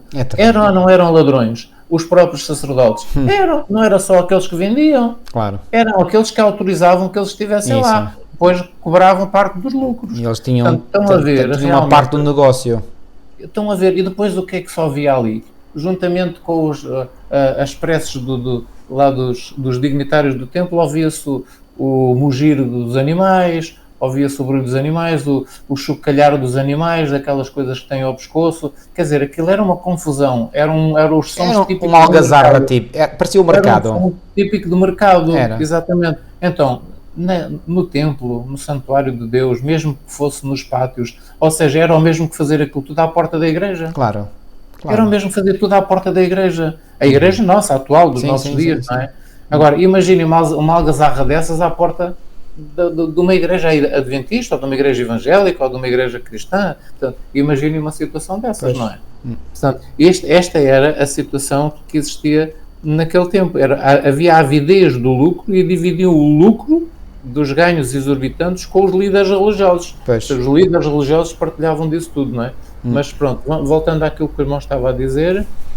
Ok, entretanto, no capítulo 12, e agora vamos entrar no capítulo 12, temos aqui uma outra parábola que Jesus vai utilizar, e eu vejo esta parábola como tendo uma grande ligação com a parábola que ele tinha, portanto, com a parábola viva da figueira, não é?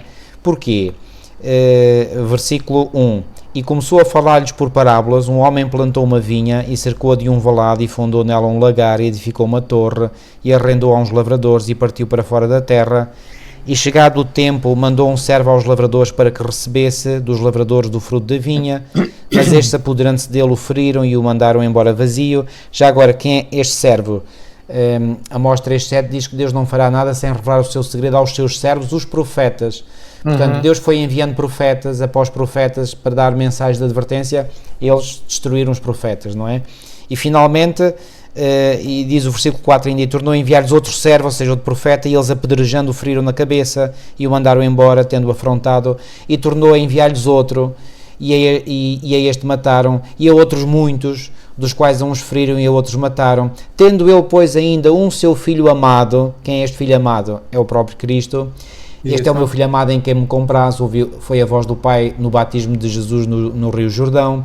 Enviou também a estes por derradeiro, dizendo: ao menos terão respeito ao meu filho. Versículo 7 e 8, e reparem, quando Jesus profere estas palavras, estão aqui nos versículos 7 e 8, é como se Jesus estivesse a ler o coração daqueles líderes.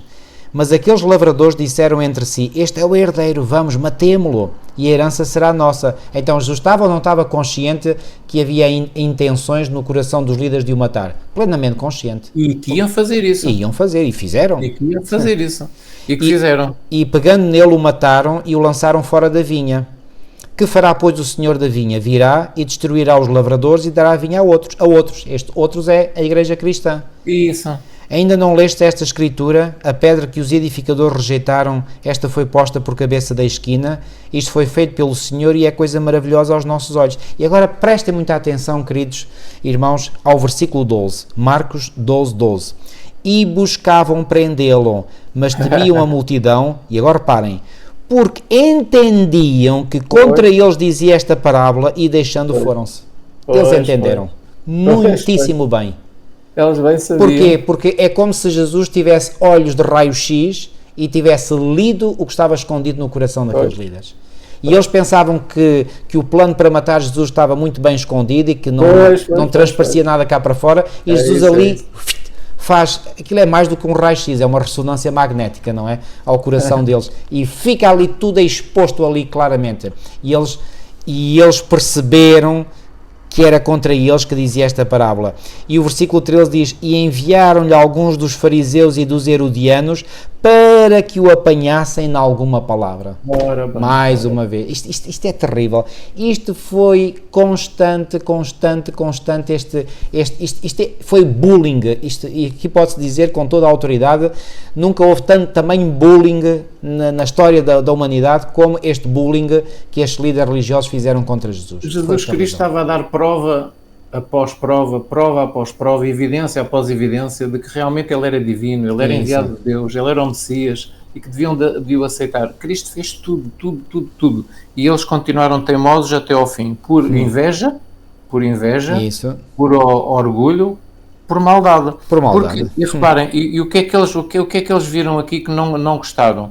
Aqui, o versículo 9, que fará, pois, o dom da vinha, que é Deus o Pai, virá, exterminará aqueles lavradores e passará a vinha a outros. E quando eles ouviram isto, Deus vai exterminar-nos, Deus vai destruir-nos, vai passar a vinha a outros. Nós somos tão santos.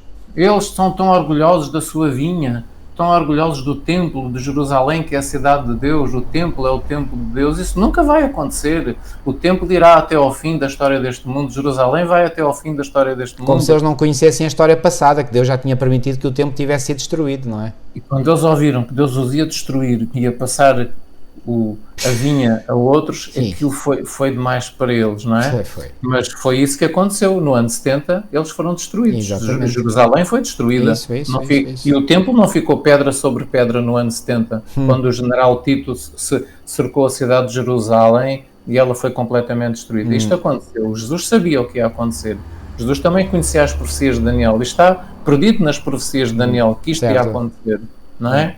Então, e pelo Espírito Santo, que Jesus mostrou mais em pormenor as cenas que eu li há pouco, no início da lição, que Jesus viu na sua mente. O Espírito Santo mostrou, pelo Espírito de profecia, a Jesus as cenas do futuro, não é? E ele viu as cenas do futuro pelo Espírito de profecia. E viu em pormenor as mães a comerem os próprios filhos assim que morriam, não havia mais nada para comer e comeram a carne dos filhos mortos, não é? Portanto, horrível. Jesus viu isso tudo, por isso ele chorou. porque era o destino da cidade, era o destino do povo que não quiseram ouvir. Então, mais uma vez, Jesus, com esta parábola da vinha, mostra a eles que eles estavam a errar. Mataram os profetas no passado, mataram os profetas nos séculos passados, e agora iriam matar o filho do senhor da vinha, não é? Iriam matar o próprio filho. Ou seja, Jesus está a dar evidência após evidência de que realmente eles não fizessem aquilo, que estavam aí no caminho errado, saíssem desse caminho, não é? Mas eles, teimosos foram até ao fim. É impressionante realmente quando o diabo controla as pessoas. Sim, até onde elas conseguem ir, não é? Até onde elas vão, não é? Enfim, seguem os mesmos passos que Lúcifer seguiu. Seguem os mesmos passos que Lúcifer seguiu. Exatamente. Ok, avançando então, depois, estes fariseus e herodianos, não é, que foram para ver se apanhavam em alguma palavra, colocaram, portanto, uma armadilha, não é, perante Jesus, e foi a questão dos impostos. Mas antes, é interessante, reparem, isto, em vez de mostrar que eles estavam mais amigos de Jesus, mostra que a hipocrisia tinha aumentado de intensidade. Porquê? Porque no versículo 14 diz assim: e chegando eles, disseram: mestre, sabemos que és homem de verdade. Estão a dar um elogio a Jesus. Então como é que pessoas que vieram para o apanhar em alguma palavra estavam a dizer bem dele? Isto era tudo hipocrisia. Tudo hipocrisia. Mas até aí, irmão, no versículo 15 diz mesmo que é hipocrisia. Sim, e isso depois diz, mestre, sabemos que és homem de verdade e de ninguém se te dá porque não olhas a aparência dos homens. Isto até era verdade, Jesus não olhava para a aparência, olha para o coração, não é? Era. Antes com verdade ensinas o caminho de Deus. Também é verdade que isto que eles disseram, não é? Portanto, eles sabiam. Ou seja, esta declaração mostra que eles sabiam que Jesus ensinava a verdade. Ok? O que os tornava mais culpados ainda. Não é? É lícito dar o tributo a César ou não? Daremos ou não daremos? Então ele, versículo 15, lá está, conhecendo a sua hipocrisia, disse-lhes: porque me tentais? Hipocrisia, porque me tentais, vocês estão a tentar, vocês não querem saber, não querem ser informados, estão-me a pôr uma armadilha aos pés. Isso. Trazer uma moeda para que a veja. E eles lhe a trouxeram e disse-lhes: de quem é esta imagem e inscrição? E eles lhe disseram: de César, porque certamente aquelas moedas lá dos romanos tinham a efígie de César, não é? Isso, do imperador. E Jesus respondendo disse-lhes: ok, se isto é de César, tem a efígie de César, então dai a César o que é de César e a Deus o que é de Deus. Eu acho esta resposta fenomenal mesmo. Jesus era realmente um mestre incomparável. Repara, eles tentavam pôr Jesus em xeque, não é? Mas Jesus saía sempre desses cheques, não é? Não tinha hipótese, não é? Portanto, a sabedoria de Jesus é fenomenal. E agora repare, o próprio versículo 17 diz: e maravilharam-se dele. Até estes que vinham, digamos, para o apanhar em alguma palavra, se maravilharam dele, não é? E depois eles devem ter ido embora, não é? Porque Jesus, portanto, resolveu esta controvérsia que eles suscitaram, e nisto entram em cena os saduceus. E os saduceus era outra classe, digamos, eram os liberais da altura, eram os teólogos liberais, não é? Não acreditavam em espírito, não acreditavam em anjos, não acreditavam na ressurreição. E então vem aqui com uma história certamente inventada de uma mulher, portanto, que casou e depois o marido morreu, não lhe deixou filhos e, portanto, depois, para seguir a lei do levirato,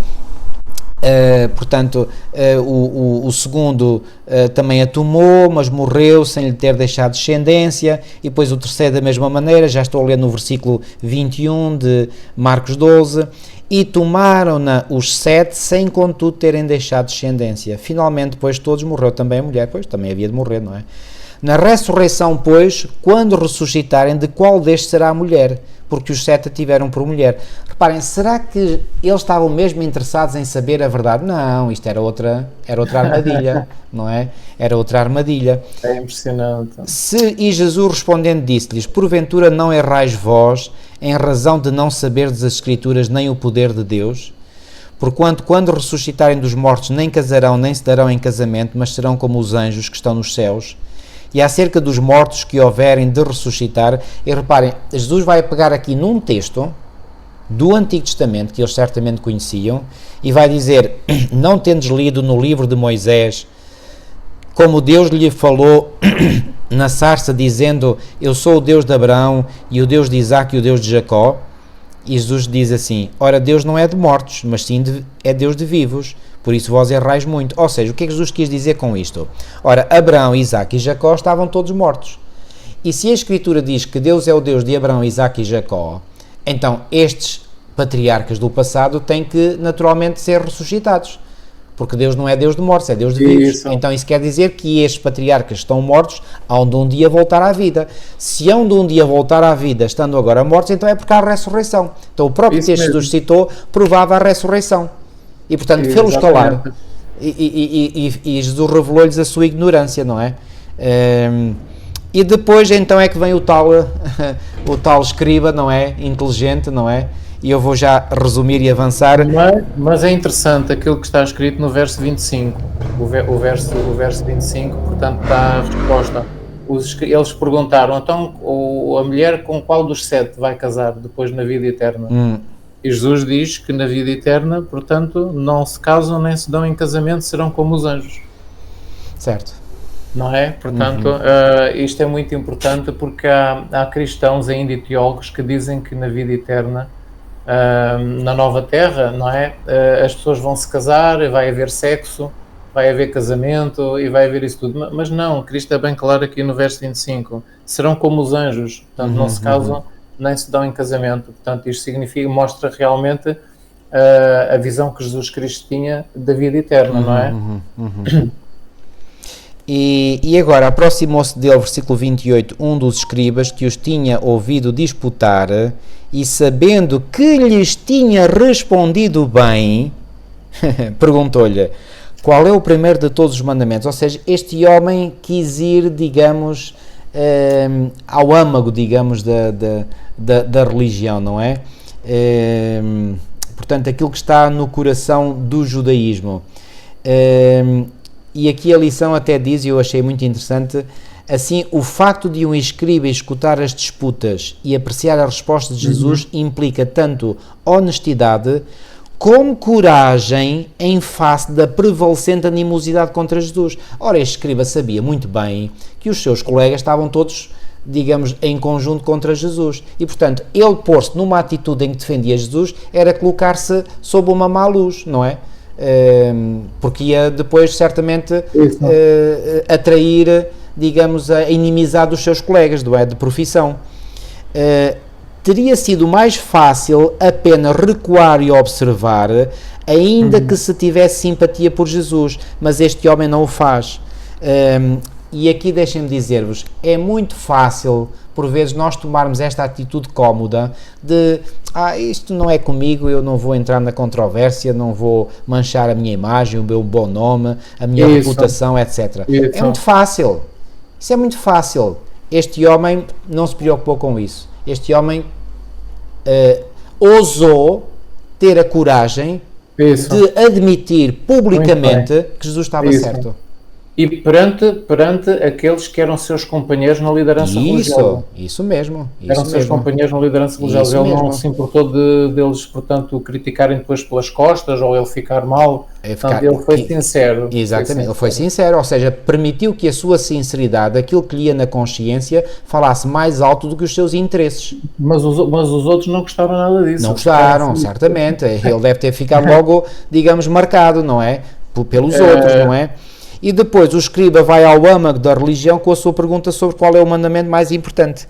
E Jesus responde com simplicidade e clareza, citando o Shema, que é a confissão de fé do judaísmo típica, que é retirado de Deuteronômio 6, 4 e 5, e Jesus diz qual é o maior mandamento, e eu depois acho aqui muito interessante este comentário, Jesus dá ao escriba um bónus ao indicar o segundo mandamento, não é? Mais importante, citando novamente o Antigo Testamento, desta vez Levítico 19, 18, quando diz que o segundo, semelhante a este, é amarás o teu próximo como a ti mesmo.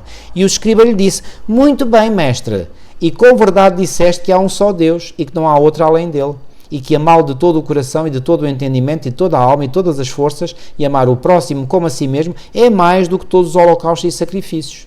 E Jesus, vendo que havia respondido sabiamente, disse-lhe, não estás longe do reino de Deus. E já ninguém ousava perguntar-lhe mais nada. Ou seja, ficaram vermelhos de raiva os outros dirigentes religiosos que estavam ali a ouvir esta escuta. Há aqui dois textos dos comentários à lição desta semana que são muito interessantes e um deles diz assim, o escriba que interrogou Jesus era bem versado na lei e admirou-se das palavras de Cristo. Não esperava que Cristo manifestasse tão profundo e completo conhecimento das Escrituras. Obtiveram uma visão mais ampla dos princípios básicos dos sagrados preceitos.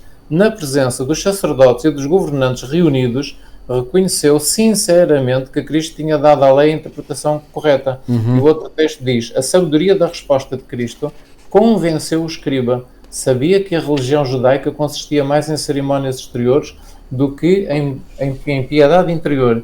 Sentia, de certo modo, a inutilidade das ofertas meramente cerimoniais e do derramamento de sangue para expiação do pecado, quando destituído de fé, amor e obediência para com Deus e desinteressada consideração para com o homem, pareciam-lhe de mais valor do que todos esses ritos. A prontidão deste homem em reconhecer a exatidão do raciocínio de Cristo e a sua decidida e imediata resposta perante o povo manifestaram um espírito inteiramente diferente do dos sacerdotes e príncipes. Portanto, o espírito dele foi completamente diferente dos outros líderes religiosos que estavam ali também a ouvir aquilo.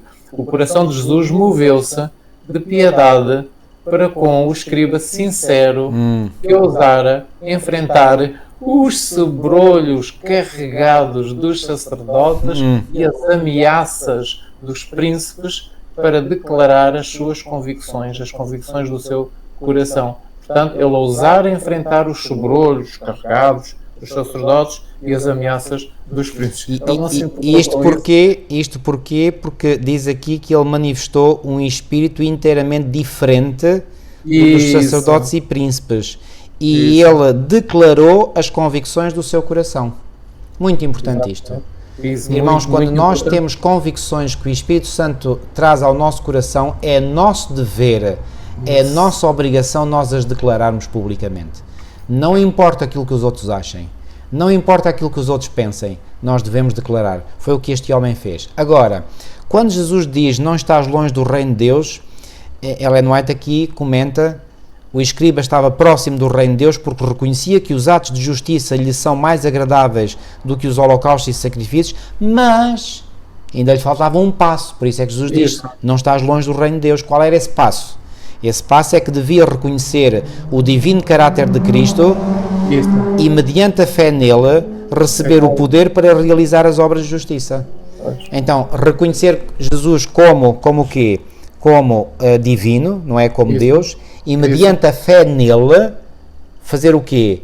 Receber o poder para realizar as obras de justiça. É o passo que cada um de nós tem que fazer também. É aceitá-lo como Salvador pessoal. Isso, e depois ter fé que pelo seu poder nós podemos praticar as obras de justiça. Exatamente. É isso mesmo. Estás perto do reino do reino de Deus. Será que é o caso com alguns de nós que estamos perto, mas ainda lá não estamos? Que Deus nos ajude. Irmão, não sei se há mais alguma coisa, mas eu pela minha parte, acho que já... Havia mais coisas para partilhar. Mas já estamos também com a hora... Isto já é suficiente. Exatamente, já é suficiente. E podemos ficar... vamos ficar por aqui. E vamos terminar com uma oração. Deus nos abençoe. Nosso querido e amado Pai que estás nos céus, muito obrigado, Senhor, por mais um banquete espiritual que fizeste chegar até nós. Ó Senhor, como é importante nós analisarmos ao pormenor, um pouco mais em detalhe, estes últimos acontecimentos do teu ministério terreno antes da tua morte e ressurreição. Esta última semana foi uma semana absolutamente crucial. E, Senhor, o conflito intensificou-se como nunca tinha acontecido. As forças do bem trabalhavam intensamente para levar aqueles corações empedernidos a reconhecerem que estavam mal, mas as forças do mal também trabalhavam incansavelmente. Ó Senhor, que tristeza que se apoderou do teu coração, a ponto de te levar a chorar e a chorar com alto clamor. Ó Senhor, isso mostra como tu desejas intensamente a nossa salvação, como tu não queres que nenhum de nós se perca, como tu desejas que o teu sacrifício não seja desperdiçado por nenhum de nós. Ó Senhor, ajuda-nos a compreender esse incomensurável facto e que nós possamos, Senhor, verdadeiramente, de todo o nosso coração, fazer tudo o que está ao nosso alcance, Senhor, para permitir que tu operes em nós o querer e o efetuar segundo a tua boa vontade. Ajuda-nos, Senhor, a não termos vergonha da tua palavra. Ajuda-nos, Senhor, a falarmos das nossas convicções. Ajuda-nos, Senhor, a revelar a outros aquilo que tu revelas ao nosso coração. Ajuda-nos, Senhor, para que não sejamos achados mentirosos por conhecermos a verdade e não a revelarmos. Então, Senhor, que possamos agir como este escriba que falou o que lhe ia no seu coração, apesar de correr o risco de ser mal visto pelos seus colegas. Ó Senhor, que lições poderosíssimas nós encontramos aqui. Fica connosco, Senhor, livra-nos todo o mal e que em tudo nós possamos, repito, fazer a Tua vontade. Ajuda-nos, Senhor, nessa obra ímpar, que é a obra da nossa santificação, sem a qual nós não te podemos ver um dia face a face. Amém. Então, Senhor, fica connosco, livra-nos todo o mal, é o que nós te pedimos e pela fé te agradecemos em nome de Jesus. Amém. Amém. Queridos irmãos, ficamos por aqui esta semana. Desejo-vos a continuação, desejo-vos uma boa semana, um bom estudo da Palavra de Deus e que Deus vos abençoe grandemente. Até à próxima. Até à próxima lição. Deus vos abençoe.